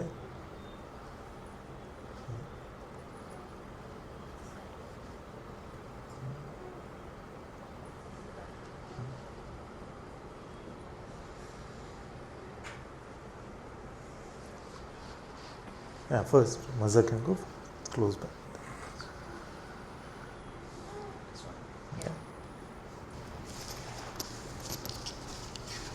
So, Father, you use this metaphor of cooking and eating, Yeah. right? So, cooking, which I understand, is like japa, where you are talking to God, or doing japa or praying, and the eating part is being in His presence or being in a receptive mood, or to listen what He wants to say. So, is it possible at some point of time one will experience that the cooking part is becoming less and eating part is becoming more? Yes. Yeah. Yes, very much. Very much. But we must not build any framework on that. No, we must not build any framework on that, because soon our pride will get us. You see, our pride will get us to a point saying that now I don't need any cooking, I can just open my mouth and God gives the food. You see, there may come that point. Also, it's not linear. You see, there are times like in my life, there are many times it's just like that. You see, is all the cooking that's needed, and many times there's a lot happening. Some child is unwell, something is going on, something happens, some all of these. So then need to just remain with the cooking Ram, Ram, Ram, Ram, Ram, or who am I for some time till that comes. You see? So we must not get any pride involved in that.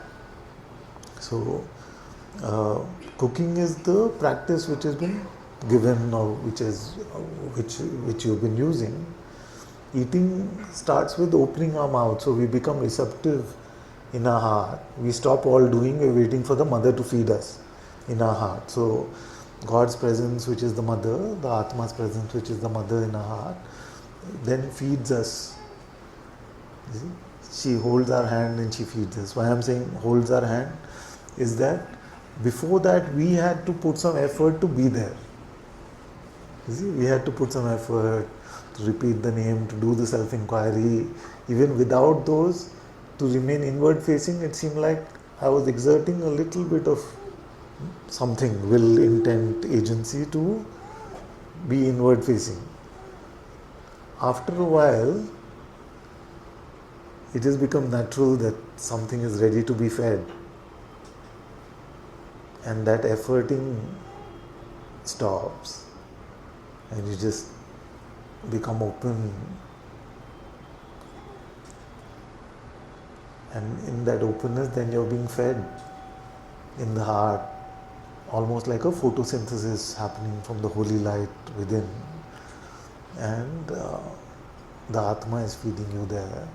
And how you know that this is the Atma is doing is because you are not exerting any agency, any attention, turning inwards. You're not exerting any of that. In fact, to snap out of that, it seems like I have to make some effort. You see, I have to make some effort to come out of that. So And that's why I often use this example that, like, after a beautiful devotional song, you just don't want to leave that still place. You're not forcing yourself to be there, but if somebody comes and disturbs you from outside, then you leave me alone. I want to stay in that. So that natural eating posture, being fed by the mother in our heart, is very, very natural for us. You see, and what are we being fed? We are being fed love, knowledge, beauty, Satyam, Shivam, Sundaram. You see, that is the same. So that is what we are being fed. And 99.99% of what we are being fed, we will never be able to put in words. And that is the whole point of the discipleship of the Atma. It changes our antakarna from within. But what those changes are, we are hardly able to express. Even the words of satsang are just scratching the surface of what that inner transformation is like. So it's very important to be fed by the Holy Mother. So we cook, and something in our heart tells us now she's ready to feed. And we just sit with open mouth, ready to be fed. And then she feeds us Atma Gyan. Atma Gyan is fed to us. You see? So you end up, how do you know? Like, if your pride gets in the way, then it will all become contaminated. But you know, because you start sharing things which you never learned. You're just sharing things and you don't know when did you learn that? Where did it come from? So, you know it was fed to you from the Atma, you don't know when, you don't know how, you just know that it is fed, and when it is digested, then some part of it is allowed to be constructed as words and shared in satsang. Or shared when you're talking about God, or just shared in even worldly seeming situations, but they carry the fragrance of God from within.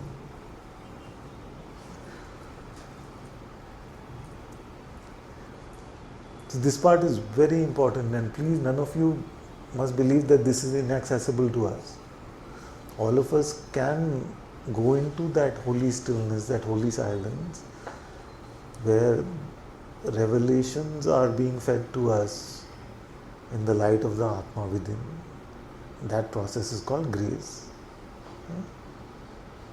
That process is called grace. That's why the greatest sages have said, you must do the practice. And they also say, no, it's all grace, it's all grace. And that's why to the intellect it's confusing. So that's why I've tried to use this construct of cooking and eating. Even the cooking is grace, but at least it tells us who has to apply agency at that time, even if it is a seeming agency. What is the deal? Yeah, but what was the deal when we started? When you lose me, you have to stop me. Now I'm going to ask everyone to explain the last few sentences. Go.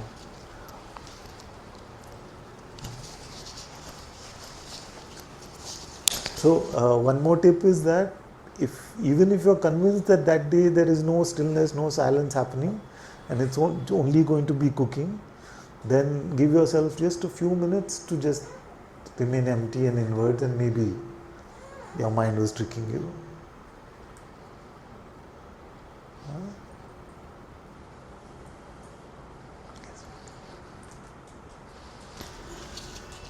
So, Father, some guidance on prayer part again.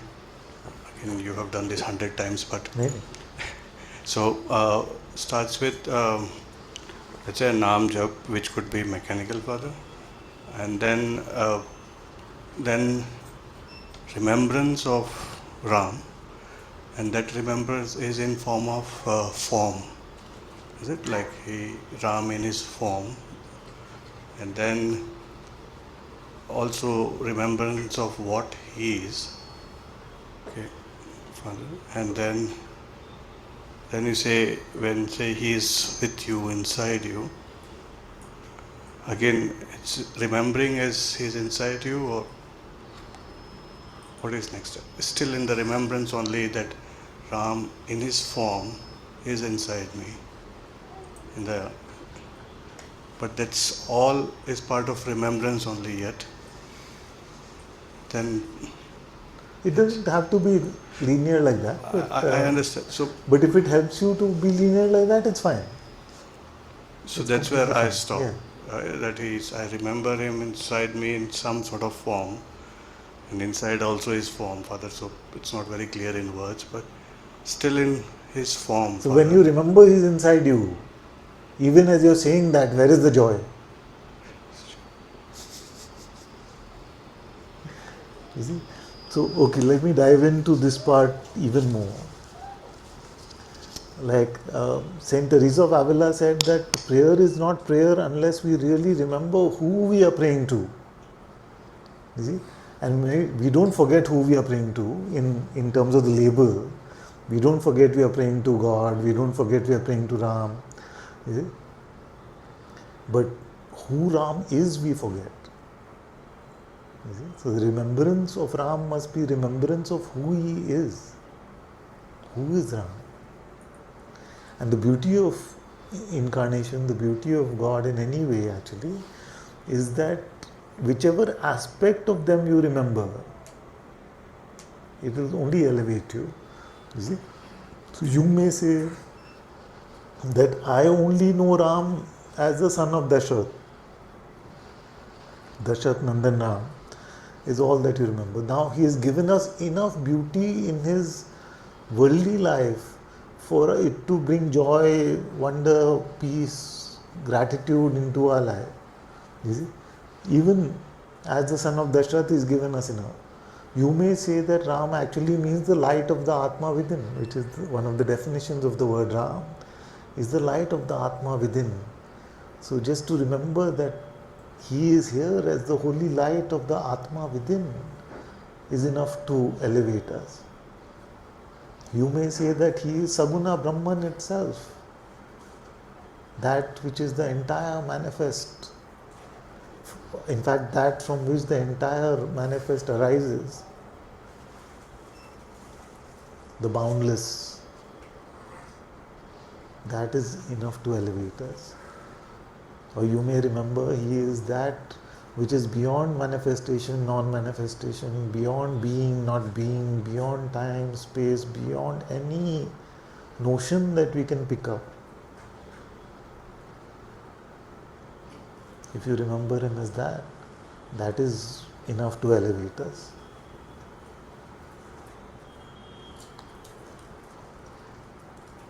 And as I'm saying this, I'm remembering that Kabirji probably has a bhajan on this. There are four ways to meet Ramji. So whichever way you remember him, he will only elevate you. And this is true for any aspect of God, any name of God which resonates with you. So when we forget who he is, then that is also prayer for me. Although Saint Teresa may not agree with me, but it's still better than nothing. But when you pray remembering who he is,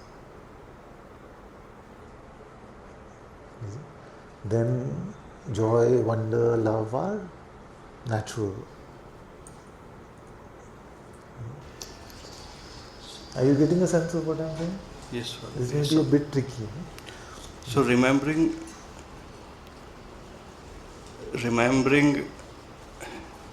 who is he, and then finding him inside. Is this the same, Father? It leads to, so remembering happens in the layer of the Antakarna called memory. You see, so we use that layer also to deepen in our heart. The point on this pathway is to bring all the layers in alignment to fall into our heart, where the revelation can happen.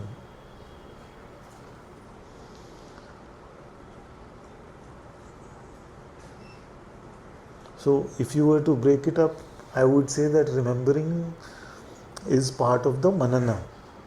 is part of the manana. You have the shravana, the hearing, you have the contemplation, the manana where you mull on it, where you squeeze the juice out of what you've heard, and once there's enough godly juice being squeezed out from what you heard, then you fall into nididhyasana, which is the silence where the revelation can happen.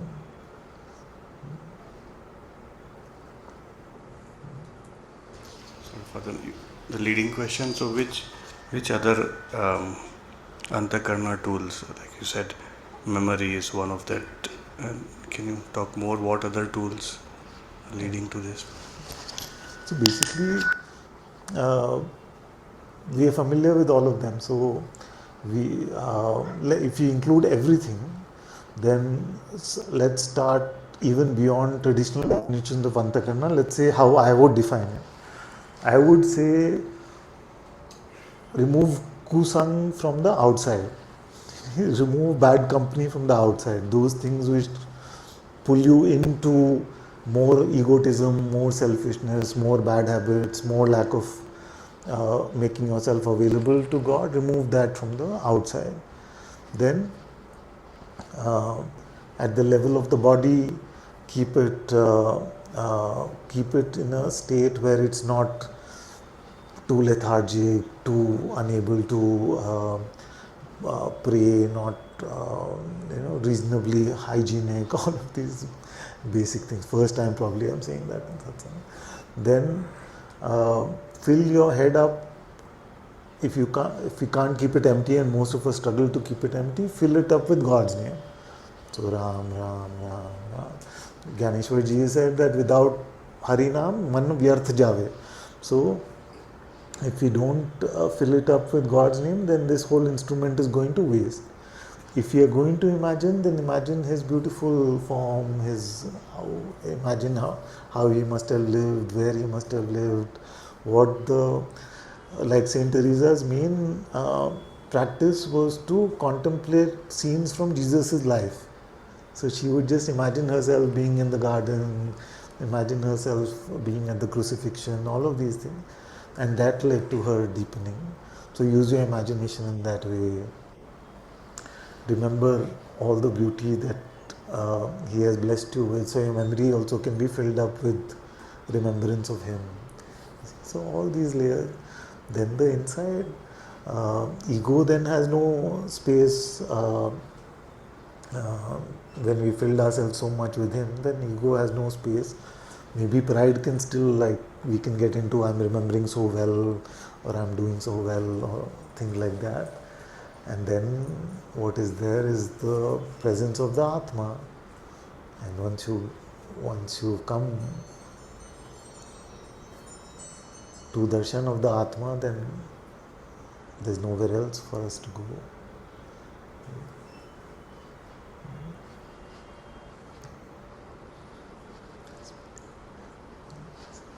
Oh, I thought he has the mic. No, it's okay. You wanted to say more?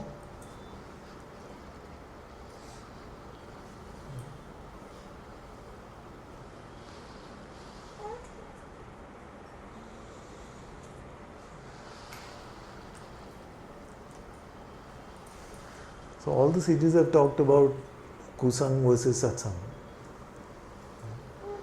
So both externally and internally, we have to keep good company.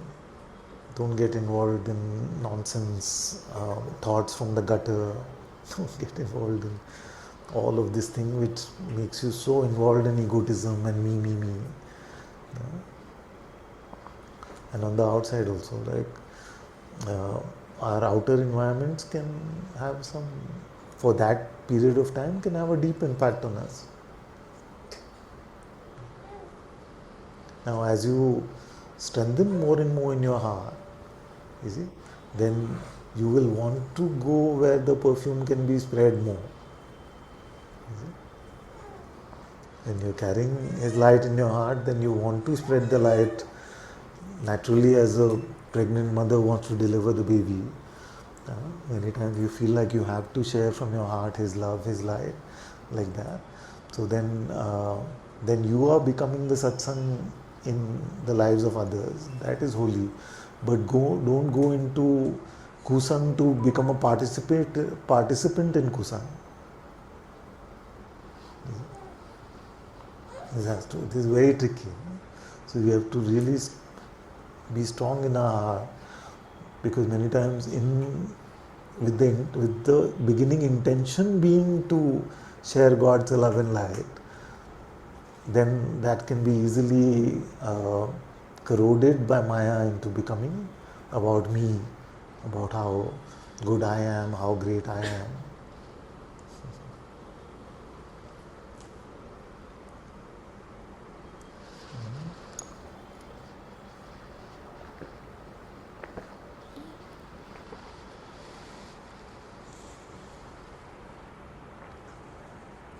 So do you have the tools for Atma Darshan now?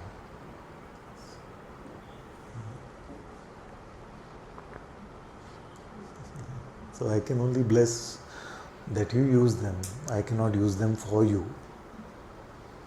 One lady, she came to Swami Ram Sukhdar Ji and he was so humble. So she said, please bless me so that I come to Atma Gyan, was it, or Atma Gyan, or come to God, or Ishwar Prapti, whatever you want to call it. So he said, it won't happen, it won't happen, it won't happen just on the basis of my blessing you. Have you heard a sage talk like that? It's just one. You have to do it. Nahi hoga, nahi hoga, nahi hoga. You see, because what did he spot over there? He's not saying that saints don't have power. This foolish man has no power. Those sages have a lot of power. But what he's trying to say is that our mind has this very quick way of evading our life's project by saying, no, it will only happen with the blessing of the sage. No, we have to put our neck on the line. You see? Even when life is squeezing our throat, we have to put ourselves available for God.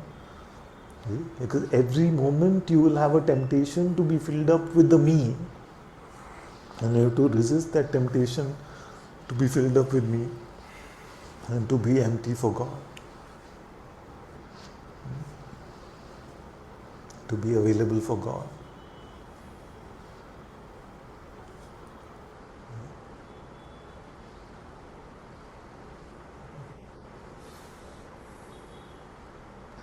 So if your spiritual life is not seeming a bit like you are Arjun in the Mahabharata, there's 10% chance that you've transcended that stage, and there's 90% chance that you've not started that stage. Full chance that. And I was being charitable. Says most of the time it's a Duryodhan stage, Father.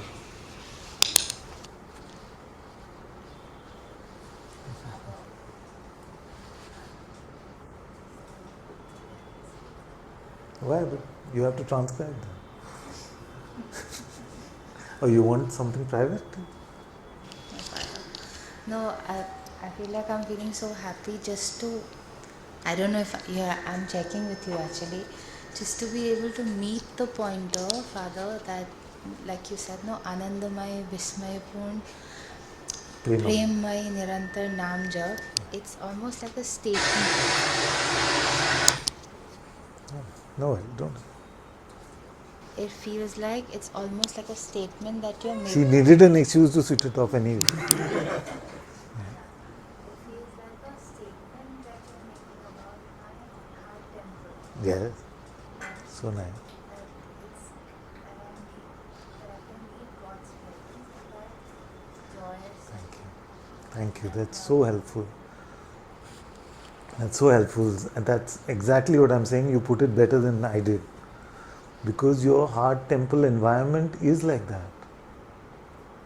The environment of where your Atma resides is like that.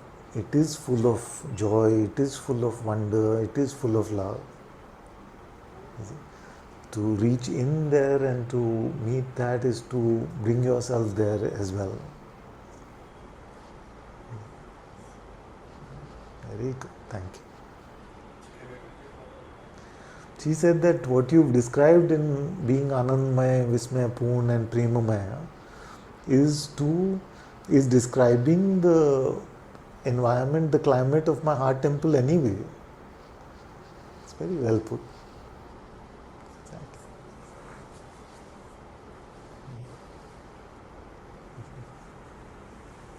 Because I was trying to find it Father on the outside. Yeah. I was trying to make the point of These things aren't come from outside. You see? True Ananda, true wonder and true love can never be attained from the outside. They're too valuable to be gotten from the outside. They can only come from God.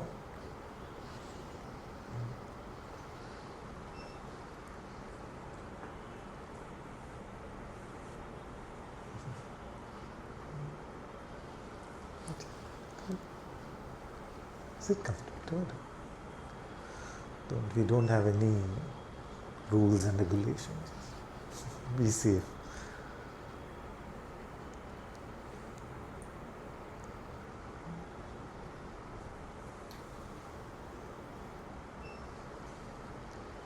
Because the first step of coming to satsang is to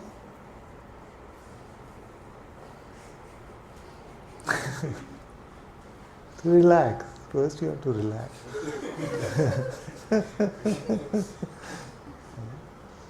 You're in a frantic state of mind, just wondering how do I have to be, what are they thinking about me, how am I doing the right thing, am I asking the right question, all this will get in the way.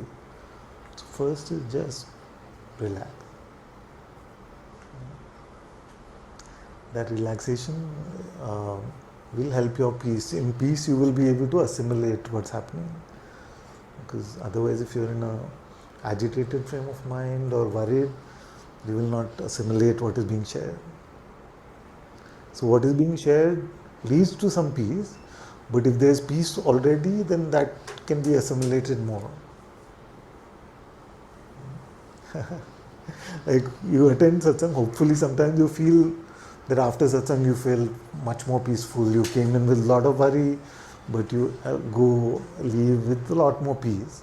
But if you start also with as much peace as you can bring in, what is being shared will get assimilated more easily. You see? Peaceful means you're not so much caught up in your head, because trying to understand the words which are shared in satsang is a very difficult exercise. It has to be more, it falls into the heart, it is met somewhere there. Yeah. Right? Who has the mic? Please pass to Zara.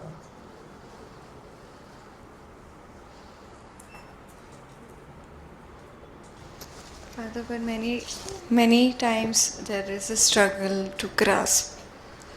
There is this fight sometimes happening and then I don't want to know, but that stage sometimes comes very later after. Just whenever there's something shared that you're struggling to grasp, just tell me. Yeah? Then when the mind sees it as a thing that you will end up asking the teacher, then it will maybe stop struggling that much. Because it wants your struggle to lead to the me. It doesn't want a conversation in satsang. So, Maya doesn't want you to deepen in your engagement with the teacher. No? It wants to keep you in the struggling me. So if you say that if I struggle with something for more than 3 thoughts, then I will just ask Ananta. No? Then maybe the mind also will see that it has to find some other trick to keep you caught up.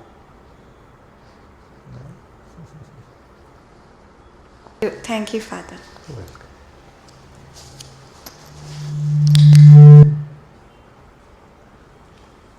Good.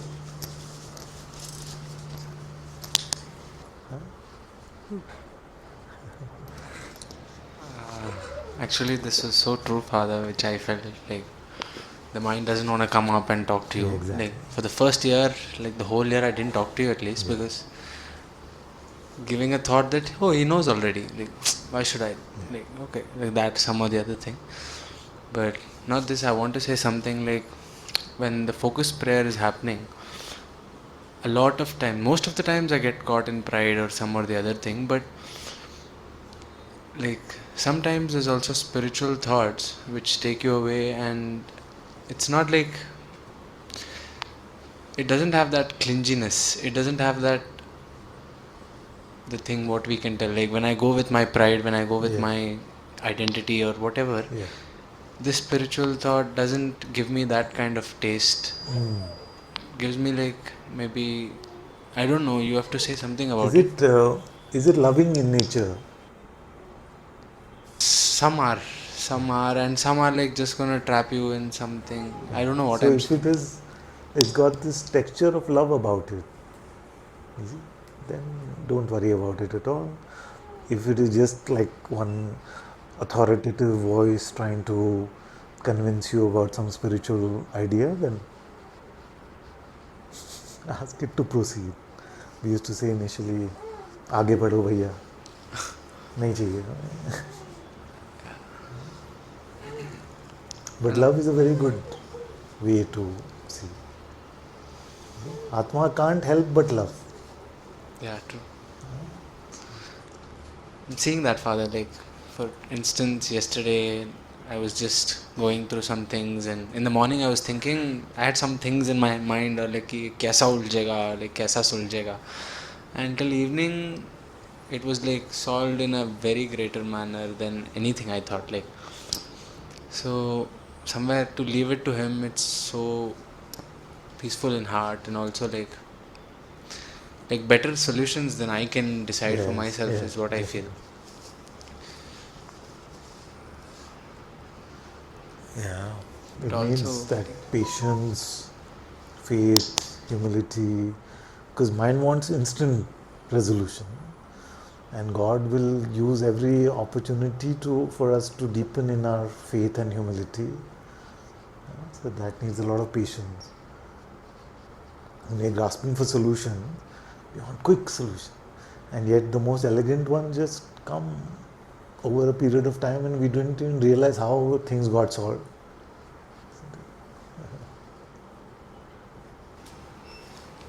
and also somewhere, Father, like willing or unwillingly, I don't know, something I'm doing is what I don't like. I don't know what it is. Somewhere it is there, like कि कुछ हो रहा है. I don't know what it is. I don't know. Tell me more. What? Something you don't like? Not like I don't. Something that I don't know only. Like in my dincharya, I can tell. Like in my schedule, I'm not doing anything. I'm like sleeping, going to the gym, coming out, eating clean, doing my things, doing my sadhana, whatever. But somewhere I'm feeling there is something which I'm doing not in a right way, or something I'm doing wrong. I don't know what it is. I don't know how it is. Like, if it is from the heart, then it will make itself more apparent. But many of us have this thing, like, I don't know where this conditioning came from, maybe from my engineering days. But if when I wake up, many days I wake up thinking I slept too much. You see, I slept too much. I was like, that's my usual thing. If I've slept well one night, then I wake up with this idea, no, I've slept too much. No? And that is from my engineering days, where I would not study till the end, and at the end I would not have much time to sleep, and then all my peers in class were also not sleeping, studying through the night and things like that. So we pick up these ideas that then, like, sleep can seem like a bad habit. Like, sleep can seem like something that you're not meant to be doing. So this idea that no, I have so much I slept, like that kind of thing. So we don't know where that feeling of not doing something right may be coming from. But if it is from the heart, then don't worry. There's no rush. The Atma will make it more and more apparent to you. You don't have to force yourself to figure it out. Makes more But sense. many of us have these childhood conditionings, ideas, something. Maybe there was a teacher or a sibling or a parent or somebody or a friend who is constantly making us feel bad about something or the other. So we don't really know where that origin of that conditioning comes from. Also, when you're on this path, the world will and the mind will constantly keep telling you you're wasting your life. What are you doing? Do something. Become somebody. Who, that we don't know. Also, I'd like you to say something on the mind is coming too much with the potentials which are going to कि क्या कर सकता था क्या हो रहा है. I want you to say some more, like the whole satsang you said about it, but the potential of meeting God, Father, like the mind doesn't come with that कि हाँ मैं मिल सकता हूँ. Like, there's no chance of that thought coming. See, there is one party in town to which the mind is never invited, and it knows it will never be invited there. So then that party it will not keep as the aspiration. No? Every other party, money party it is invited, relationship party it's invited, pleasure party it is invited, every other party it's invited. No? It will be your constant companion when you are indulging in Maya. So it's invited to all of those parties, it will make conclusions there. But when you are in the heart temple, there is no entry for the mind. No? The security at the gate only stops it from coming. So then for that, what will it make? The stillness means there is no mind. You're in the unborn. It is in the no mind. The Zen people would call it the no mind. So why will the mind say, let's go to the no mind? It will never make anything out of true spirituality. It may, depending if your life becomes that of a spiritual teacher, then it may present many things about the perks of Gurudom. The perks of being a spiritual teacher, those things a lot, but actual spirit, nothing. So it will use all of the ways to get you into all kinds of pride about your spirituality, but it has no actual insight into spirit itself. Before coming to the darshan of spirit, you have to leave your pride at the door. Not invited. The mind is not invited to that.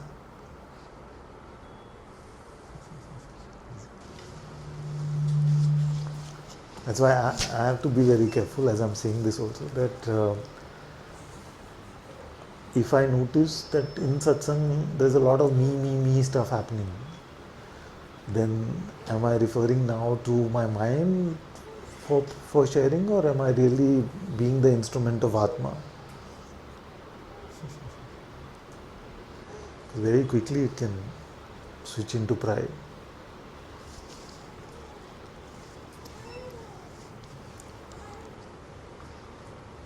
Also, like the other day we met her on the street, Father. Like that made me think. Like I was actually contemplating, like when you're at your lowest and you like maybe broke, I don't know what, so many things, but coming and falling to his feet in the tears, like bursting out. I don't think, like my mind came up very strongly. Ki this faith I don't have. Like no chance. That in my bad times I would be like, let it go. Like I don't know why am I saying this, but no, it's a very valid way to look, because when we spoke to her, we found that she's got a very spiritual condition. We can't even call it a conditioning. It's a very spiritual way, because she's been to so many holy places and done all of that. So in a way, it's so beautiful that they were just leaving the hospital and so scared, so much fear, what's going to happen, and then they came across the walking temple, and I can just put myself in their shoes if they've led a life of faith, and when you're in that process of feeling fear, suddenly on the middle of a busy Bangalore street, you see these people singing praises of God, carrying God in their hands.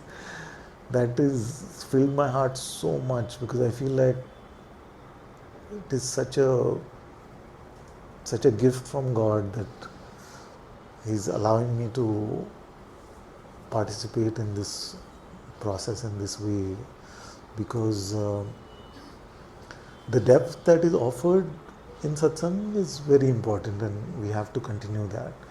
But the providing a momentary instant of turning towards God in this way when people are struggling, suffering, even going through the usual stress of day-to-day life is also very valuable. I'm learning that more and more. So, and then God makes all these things happen. You see? Like where these children came from. Like, how did the timing collide like this? How did it happen? It's only His grace that makes these things happen.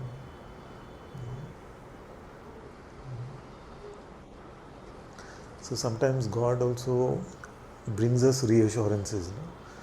Brings us reassurances, says that I'm with you, I'm blessing you. Most of the times those are in the heart, but sometimes He just makes it very clear on the outside also. So I would put it this way, that if in the few walks that we've done, we had never found anyone who bowed even once to God or turned in their heart even once to God, although thousands have done that now, but not even one had done it, but just these kids came that day and felt reassured, and had a nice time and dinner with us that night. That would have been enough for us to have walked all the times we have walked so far, isn't it? Won't you agree? Absolutely.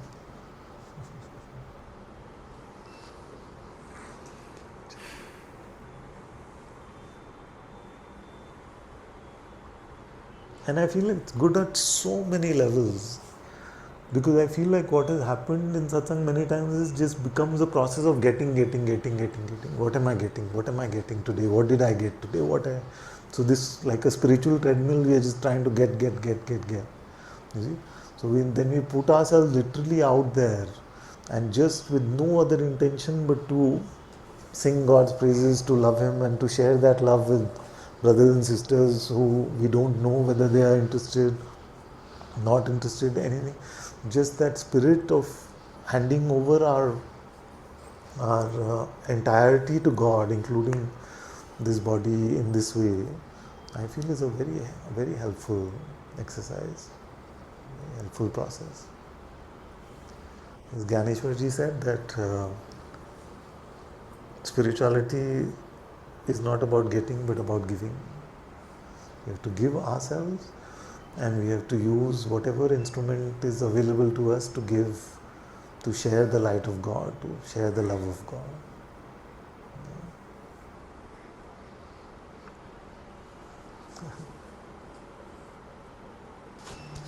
Like also, Father, like when I meet people, like maybe I met a guy in the gym last day or something, like just having conversations about life or whatever.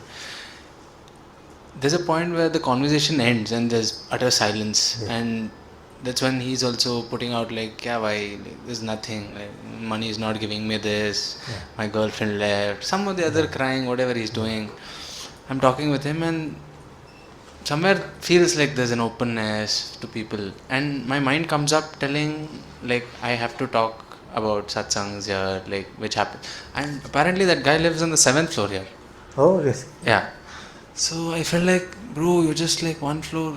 Like I felt like telling him or something, and then my mind came like, no, yeah, like I don't have to. If it's gonna happen, it's gonna happen. Some or the other thing, Father. Like, and it feels like it'll take my maybe 2 or 3 minutes there. Like, I feel it like, and then. Like shouldn't I? Yeah, should I, shouldn't, and all stuff, and then it goes with the mind maybe, or I don't know, but. But when do we know, Father, that someone is open to hear that, what we want to share from our heart? Just knock gently and see. We don't have to evangelize, we don't have to. Oh, good. He's feeling more and more at home in satsang. That's good. Soon he'll be like, Mama, you go.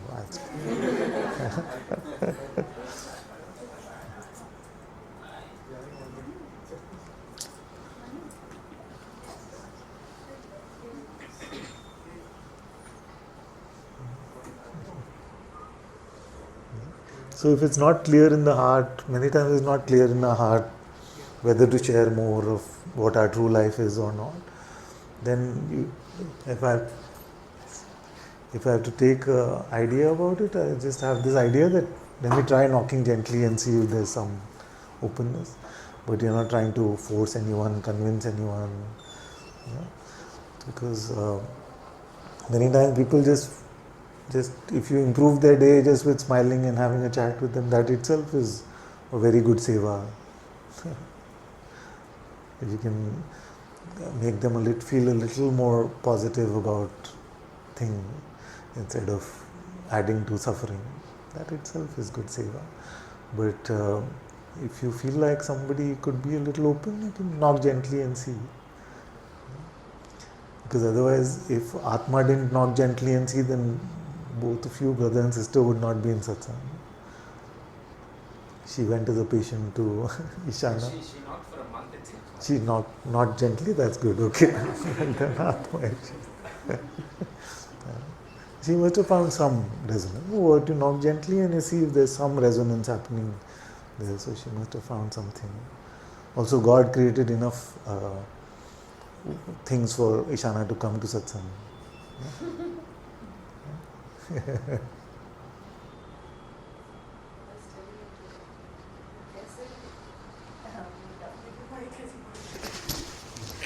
कैसे भी करके आ गए, वो whatever reason. He found a way to. Yeah. Jyotika and I were talking with Manu today. किसी बहाने. Correct. नहीं, बहाना is not important. That we know. Father, I have a question, but I don't know if it's okay to ask in satsang, but it's coming up, so I'm just saying it. Just tell me, we have to talk about it later, I'm okay with that. So, like, sometime, like today what happened, I saw on my WhatsApp status, this student I had, and I saw he's like hearing some stuff which is not good for him. You know, it's sounding spiritual, but it's not good for him. And then I felt like there are so many like this, you know, who I'm not in touch with now, you know. And coming to satsang, some like. Take it. I don't know why I'm crying. Like last 2-3 times, I felt this, that I don't know how to explain it, but I felt like, because I know some of them can't connect to English, you know, I would speak a lot in Hindi, and they can't connect to, you know, even when I first came to you, it was just like really high level talk for me, you know, for the first 2-3 days till I really experienced, and then I was able to hear you. So then I feel like some kind of pain, sadness also about it, worry also. For that student. For many of them. Yeah. I don't know why I'm crying, but it's not so emotional. Like when I'm at home, or I'm very happy, Father. I'm doing my sadhana. I'm really deeply getting that time to be with myself. I'm not thinking,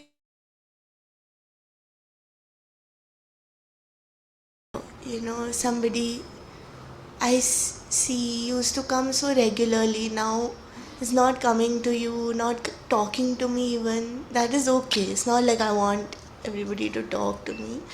But for them, I feel sometimes like, is it how, like, I know God is taking care, yet I feel like kind of, I don't know.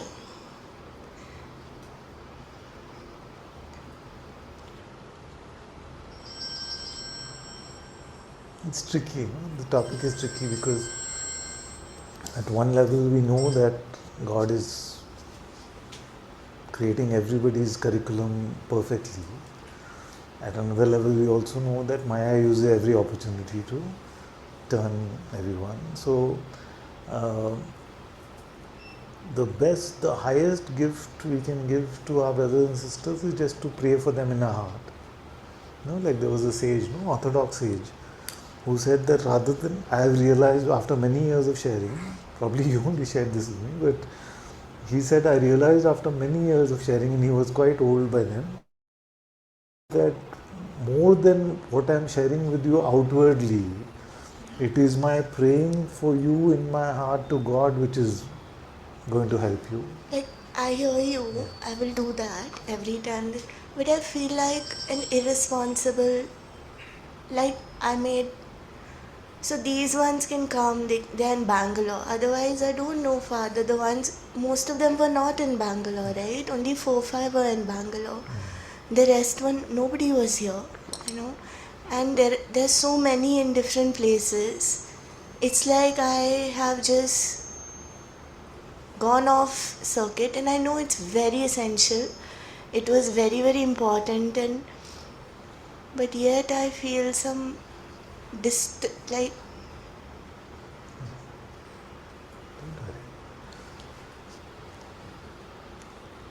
So, Bhagwan said that if the story doesn't have a happy ending, the story is not over yet. No, it's like they were coming. I don't know why I'm crying, first of all. Maybe this has been like a nag at my heart, consistently. I don't say it, but it was also like, yeah.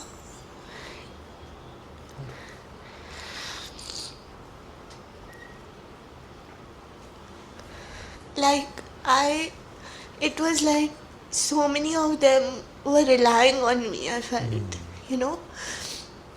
and I had to do what was right because I was feeling so poisoned by the pedestal. And not just that, something was feeling,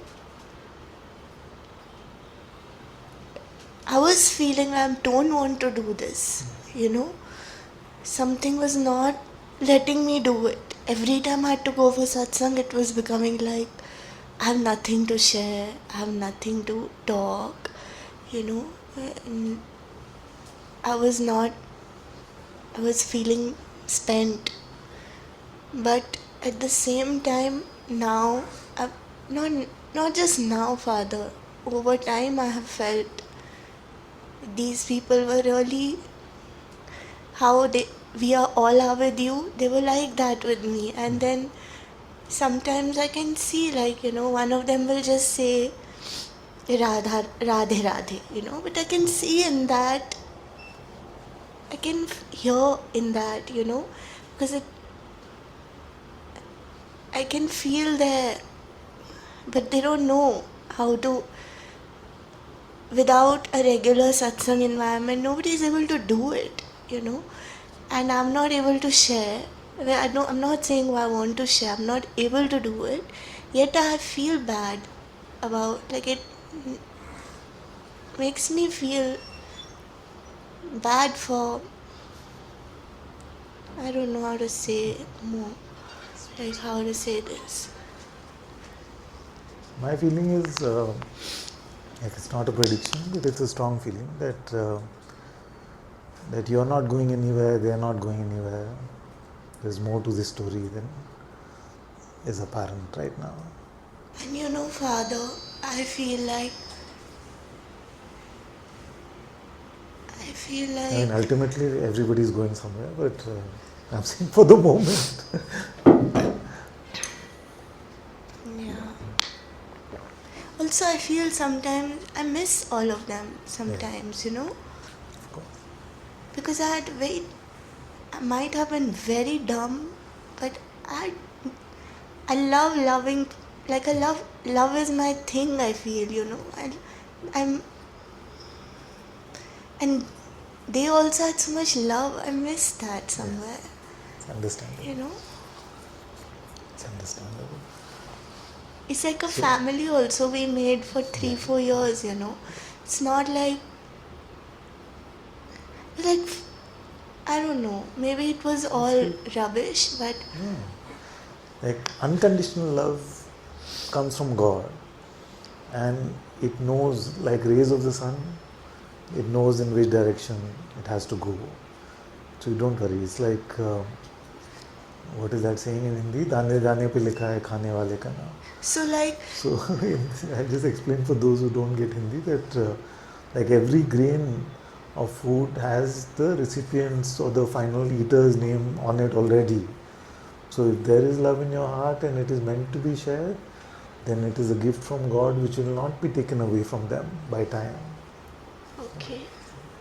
But I want to ask you something that maybe it's stupid, I think. It's all right. What are you? This unconditional love, no? It's so, my experience in sharing has not always been unconditional love. It's been conditional based on my conditioning, the others' conditioning, before and after satsang, you know? Like a kind of a personal enjoyment of that love and a personal giving of it also, you know? Which I'm extremely happy that I've cut cords with now. Not fully, probably if it's cord, like I feel like I've cut that cord for now. You know, if I started sharing again, I don't know how it would happen. Even the sound of that is not sounding good for now. But before, during sharing, no, there was a I feel that's what I also miss, like a complete Giving. of my, not of me, God giving, you know, like those moments. And I know it was being received in that way, and then they were people. Actually, what happened when you spoke now about the heart temple and people getting that one moment of all those things, every time you say somewhere remind me of all of that also. And then I feel maybe now they are deprived of that. They were also getting that chance, you know, like they're not. I keep telling everyone that come to satsang with Father, but since they're not living here, they've not had the chance to meet you too much. Few are coming, but online also I'm sure few are coming, but I feel for the others somehow. Of course. Yeah. But know that God knows, and if they have a true love for truth for God, then He is moving their curriculum precisely. This sabbatical, if you can call it that, is not a forever thing. So let's see. And also remember that as you encourage them to come here is not a prerequisite. Many will not be drawn to this way of sharing, this expression with this what is being shared. You said rightly that unknowingly, unintentionally, every sangha creates their own jargon and language. Then you come from a different environment, people find it difficult to really go deeply into that. But more important than all of this is that God knows and He is taking care. Because I have a bad habit of seeing everyone's stories and posts and, you know, and then I keep seeing, you know, one is like going to some random guru, and that one is when they've come to me, their hearts have been full of love, you know. Only thing that you have to, I would not use the term random guru, but if somebody is being inauthentic or exploitative, then we can No, but I can tell, no, that person not good for them. Like, that guru is not talking sense. I mean, they're not. And it's very evident. So, but I can't tell them. But I can't even replace that time for them. I understand they need some support in life because their life may be too full on. And I get that. But those things then make me feel like, you know, I care, like, Like I genuinely. Of course. But I would again say that a petition made to God in the heart temple has great power. I will do So that. anytime your mind wants to make you anxious or worried about it, instead bring that one to God, and all grace can flow from there. I feel like there's some guilt, Yeah. of. I feel like that. Like you promised me you'll be with me, then you just vanished. They don't know that I'm foolish. They did not, that time they didn't know that I'm a foolish girl, that I know. They don't know that. For them, but I guess that's also at another level, right, of needing support through life, and it's at the level of wanting God. God will make ways, right? Know that everything is happening in His intelligence, and sometimes there are difficult times that we can't make sense of. Yeah. But as we go along, it will clarify. If we keep turning to God and not to Maya, the grace in it will become more and more apparent. Yeah, I see the grace in this. Absolutely. I feel like, however it is, it's absolutely perfect. I know that. I don't feel I have any credentials to share at all anymore. I don't feel like that. But That is the only credential needed. no, there's no credential at all. The minute you start feeling you have some credentials there, it's trouble. No, it's also quite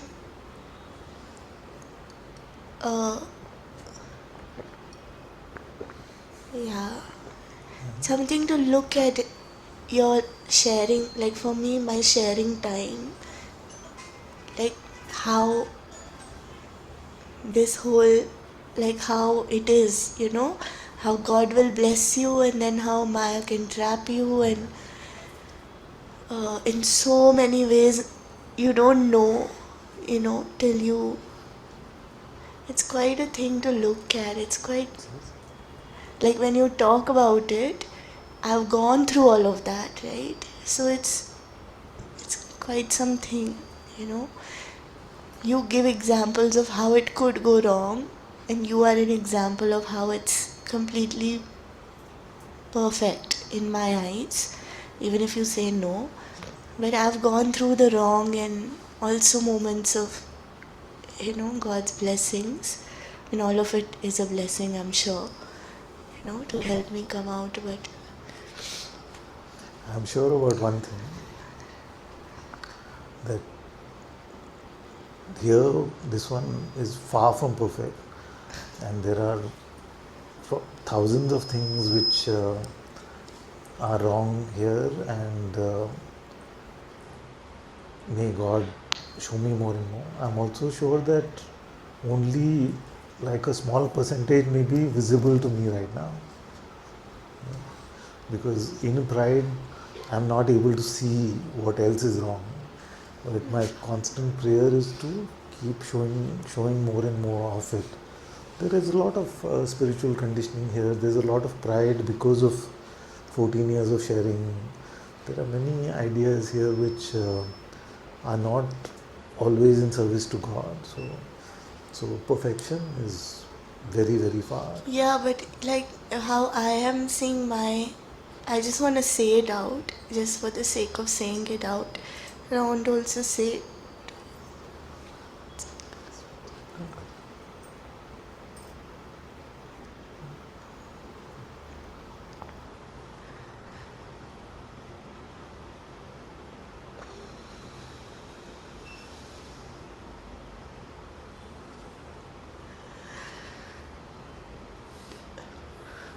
I don't want to share when I'm in darkness. I want to come to. Then I want to share.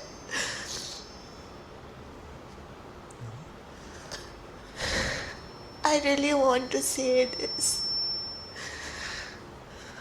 I don't know why, but this is what feels true to me, that I can't be sleeping and wake people up.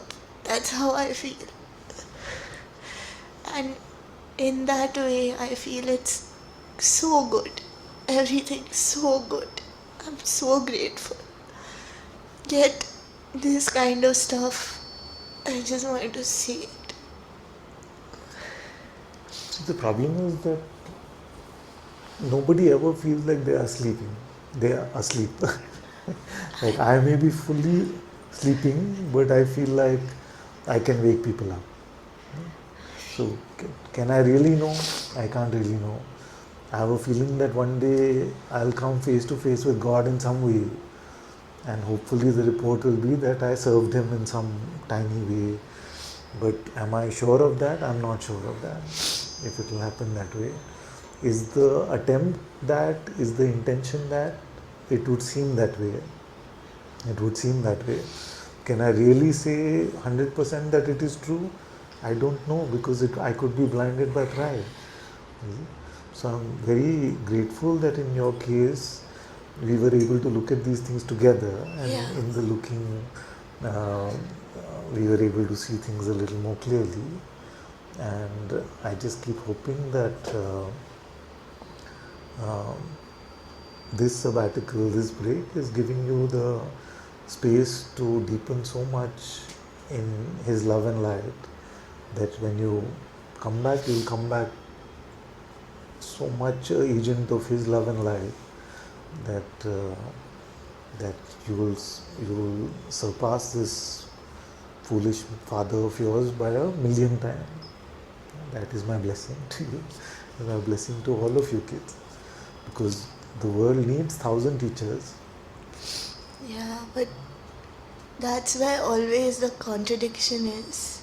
That one who's not come to light fully, like who's not had Atma Darshan, that one is so prone to making mistakes, because that one's not fully living empty and not fully wants to serve, loves God, but is not able to do justice, to spreading that, keeping Him in the center. So, Right. So we have to just share, I feel like with that true integrity, just that if we hold on to the truth, then that gives us immense strength. And if we are able to openly share everything, then that gives us immense strength. yeah. So if my life is an open book, then that gives me an immense strength, because I don't have to second guess how God is using this mouth. But Father, I made a lot of I felt I have a mask, on this front still, I don't like it at all. On a sabbatical. Yeah, I hate it actually. I can see, the me solidify and then going back into that love for God, and then like that it happens. So don't get pressured, bullied, rushed by the mind into anything. No, I won't, Father. It was not at all to say that I want to share, or not. I would tell you openly, Father. I don't have to go round and round. But it was really feeling that kind of guilt and caring for these people, who I loved a lot, and they loved me a lot. And I know they didn't love me, but they felt there's something by what you put in me, that they could rely on, that kind of thing. True unconditional love doesn't have a past tense. Right. Can you say more? In the sense that when we say I love them or they love me, Yeah. so with unconditional love, it's not going anywhere. Right. Yeah, I hear that, and I feel that also. I mean, it's not. It doesn't rely on anything. Yeah, I know that. Oh, that's good. I mean, I feel that what you're saying is true. It rings true in our case also. Yeah. And another thing from worldly perspective is like life and time feels a lot different at 51 than it does at 30, whatever, 31 or 32. 6. Still, life, time, patience, all those things seem very different after you Yeah. live for half a century. I'm sure. Like, honestly.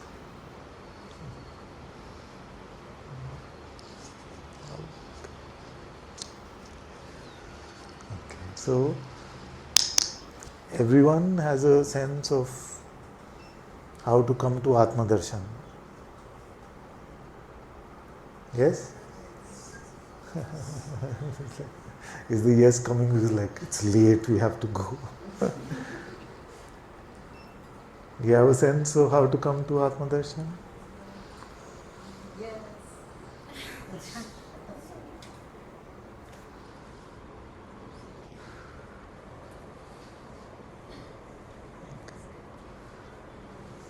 If in this life I can just light this spark in the tiniest way in some of you, that you realize that coming to God's presence in your heart is the most important thing, and you have been given the tools to do that, then I feel like God has made some use of this life of Ananta in some way.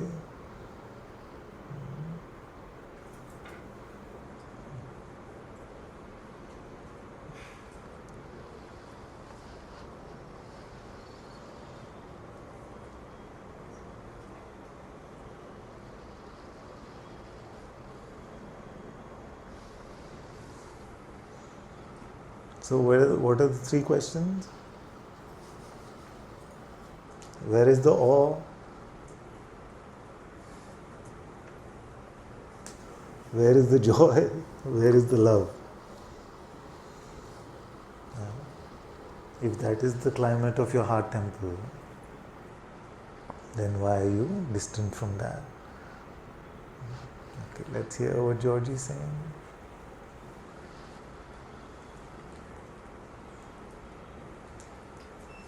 Father, Hello. it's kind of late now. Okay. Um, I raised my hand before when you were talking about the walking temple. Ah, yes, yes. Uh,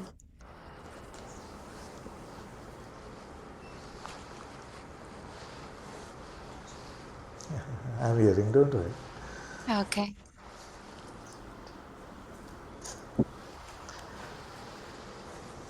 You raised your hand before when I was talking about the walking temple. Yes, because yes, I actually, during that, I wanted you to share more of that and hear more about that because um, because we haven't been part Ah, yes. of those experiences, but also because of precisely what you were sharing, which resonated, because it felt like you were talking about selfless action in a way, just Yeah. to use a spiritual term, um, which has been coming lately. That there has been a lot of activity happening because of everything that is going on, um, and I have had moments of inspiration from you and from others where I see that that beautiful or godly action comes, and then there is sort of a stepping back, and it seems that that is it. It's very simple, and it doesn't seem to be manifesting that way through this body, even though I'm very happy to be of service to my mom, for instance. I do feel that I'm attached to a lot of the activities and the actions that happen through this body and the results of them, and when I look at you or I hear you talking about this or others, and I see the humility and just the simplicity of the action, I would like to move more towards that.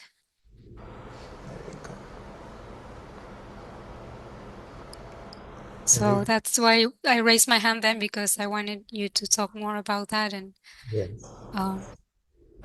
just hear your guidance or something like that. But I know that it's late now, so maybe we can talk another time. No, that's good. That's good. We can take a few minutes on this.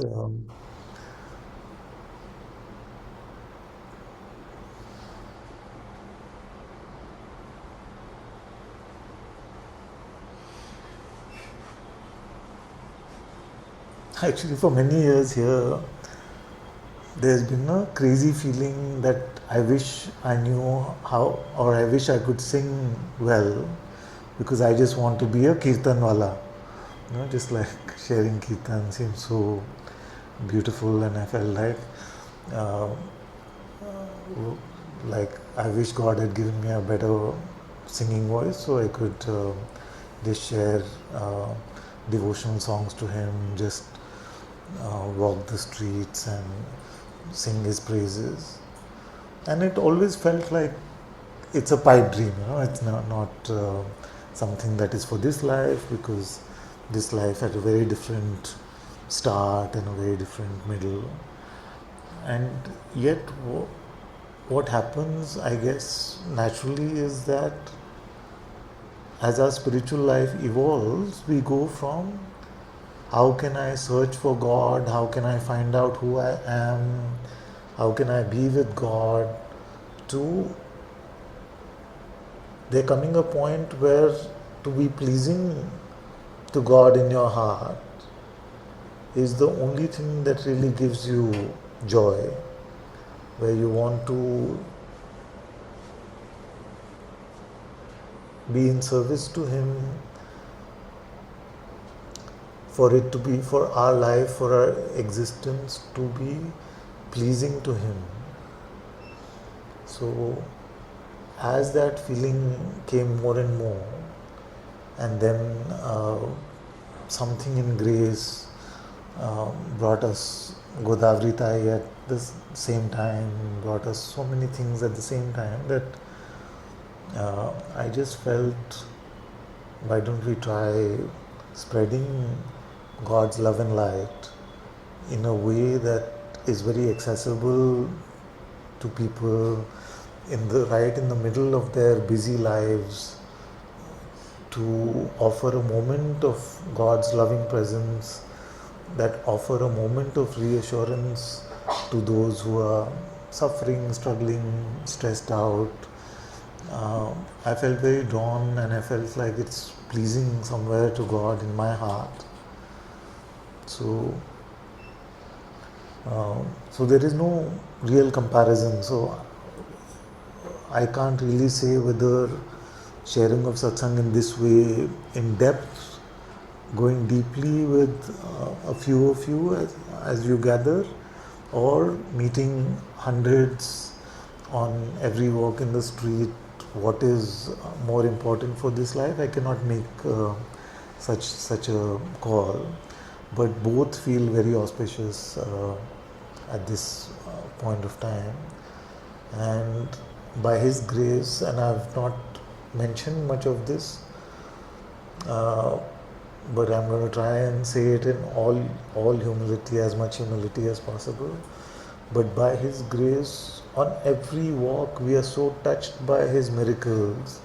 We are so touched by His love for all of us and our brothers and sisters in the world. We have such touching moments where these small things, where somebody said, I just finished chanting the Vishnu Sahasranama, and the minute it stopped, then I heard this singing happening, and I just joined the walk. You see, so Vishnu Sahasranama is 1,000 names of Vishnu, is a very popular way of praying in India. So like that. Another one said that I was just feeling so upset about something, and I just heard God's name being sung, and I had to come and join. There's so many who just get their children and come and they bow down to God for a moment. There are these small things every day. So many of them happen that they really make us feel that this is some service to those brothers and sisters who are not feeling that pull yet, for some reason are not in satsang here or anywhere else, but in the midst of worldly life, God makes himself available to them in this way for just a moment for everyone. Is very touching to me in my heart.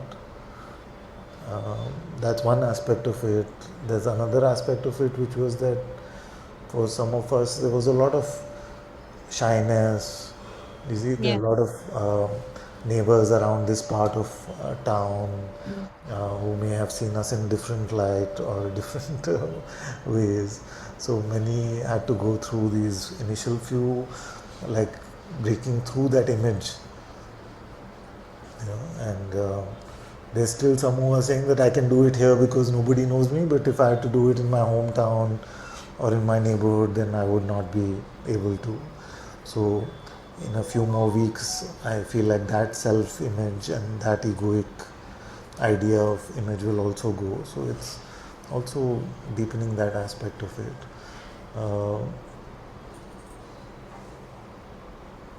We have not, like, I'm not much for visiting temples otherwise, but in the last few weeks I've seen so many temples around our house which I never knew existed, and all of them so beautiful in their own ways. So that's been also a beautiful gift that has come. Are people joining satsang because of the walks? A few have joined because of that, but we don't really.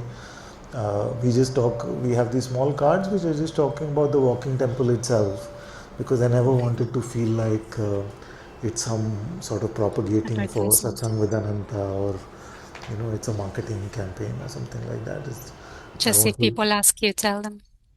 Yes, and we invite them to join the walk next week. Is what we usually do, and because I want to focus that on that walking temple initiative, and if organically somebody as a result of that wants to come to satsang, of course they're very welcome to come, but but it is not a requirement, it is not a something that you have to do. I'm I'm just hoping that somehow uh, there will be many more of these in India and maybe across the world, where so many are touched by God's presence, even for that one moment. That prayer is there in my heart, and let's see how God moves with that one.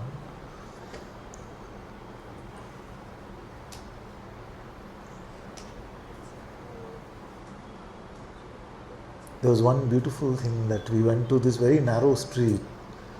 I think the walk before the last one, and we just entered and we sang, and it's so nice to sing in a narrow street because it's so well heard, and it seems like you're in a satsang hall and you're Good singing. acoustics. Good acoustics, exactly. So that happened, and then everybody came to their balconies. There was all these buildings. Oh, Everybody wow. came to the balconies to look. Some said, "Wait, don't go." So they ran down the stairs to come and bow down to Vitala, uh, and some offer money. And so we just take the money, offer it to God, and give it back to them as prasad, and say that this is God's blessing for you. So many offer money. One lady was carrying some flowers for her puja, and she was almost reaching her house, but she stopped and she offered all the flowers to Vitala instead. We didn't carry any representation of God.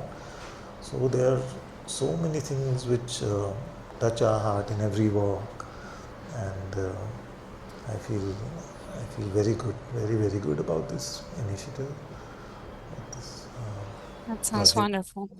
Yeah, it's very Very, very beautiful. I can't remember exactly what your words were before when you were talking about it today, um, but you said something about expectations, about not. It doesn't matter what happens, but you put yourself at service or something like this. I don't remember at all the words that you used, but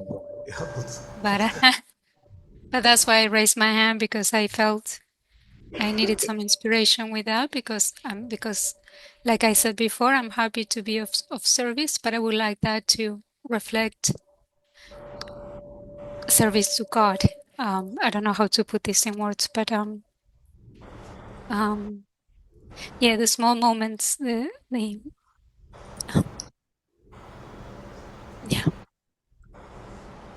Yes.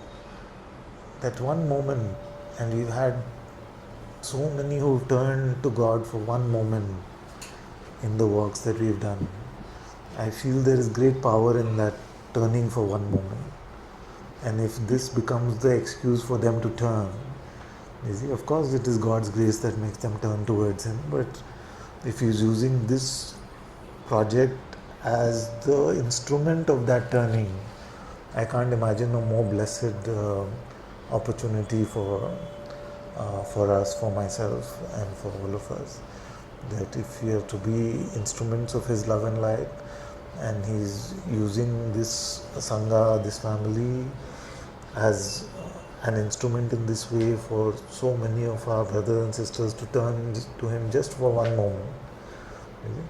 And it's also very good for, like, an Advaita pride, this Advaita pride that everyone must be led on a particular path this way, and that's the only highest way to God, and all of this stuff that we get involved in.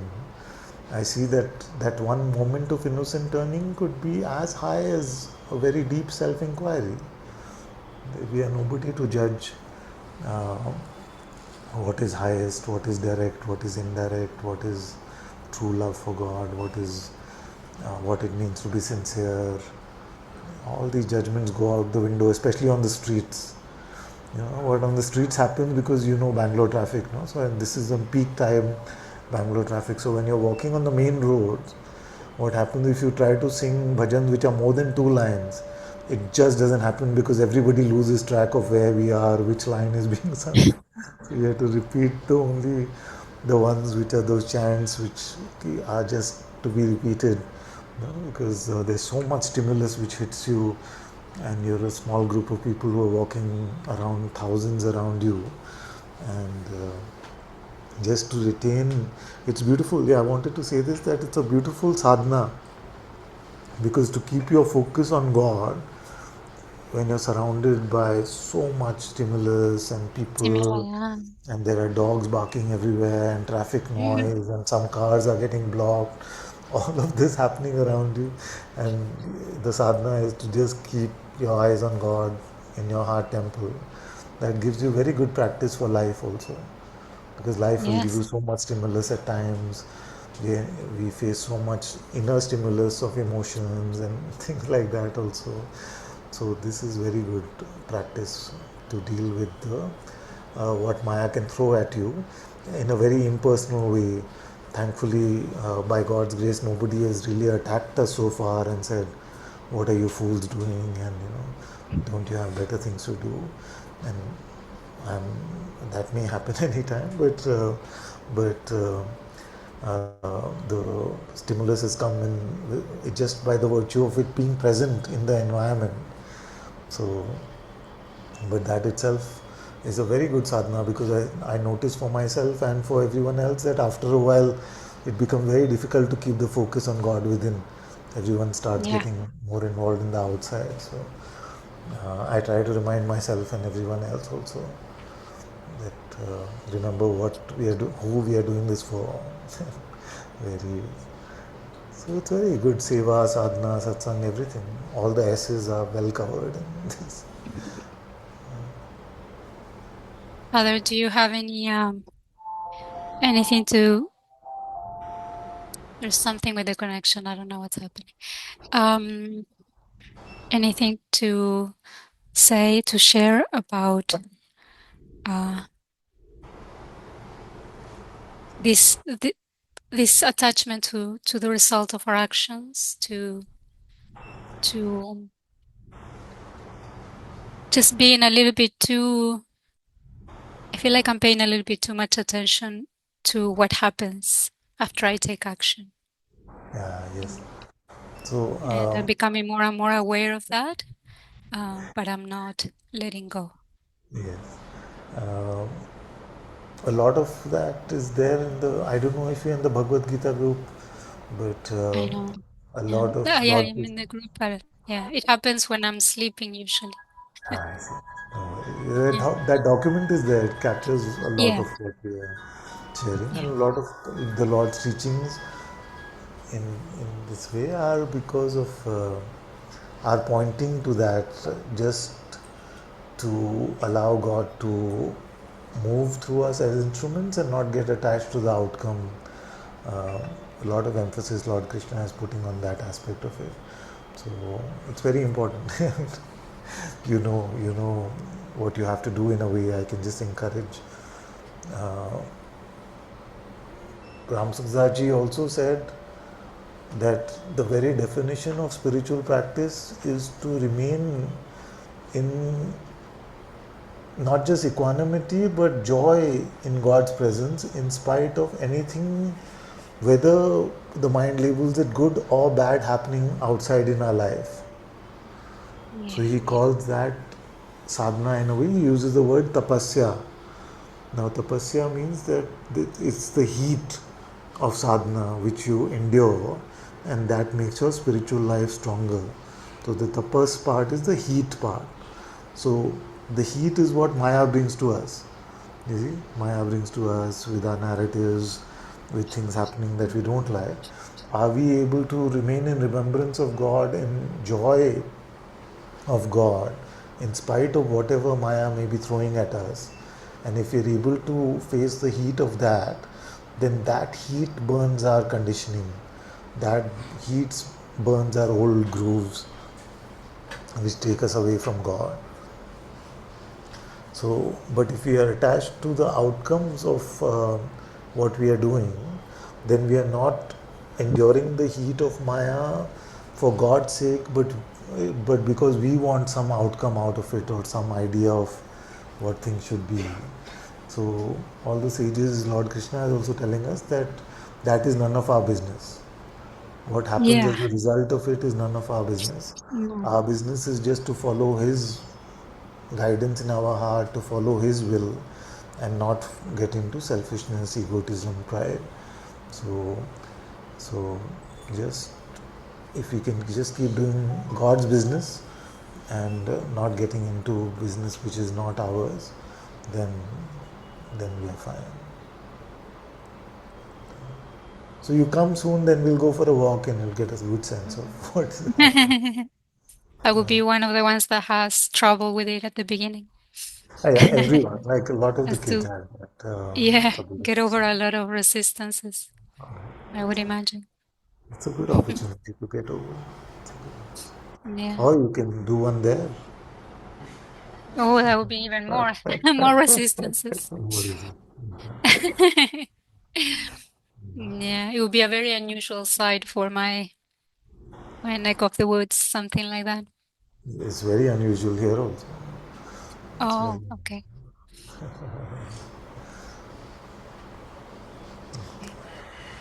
okay. I see the battery is running out, but quickly I'll just see what Clarissa is saying. Hello, Anandachi. Thank you. Hello, Maya.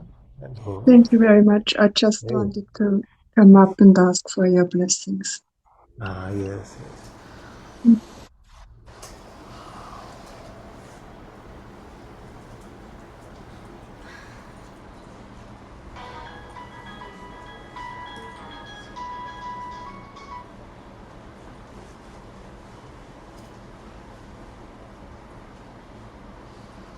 Full love, full blessings, all my love. Thank you very much.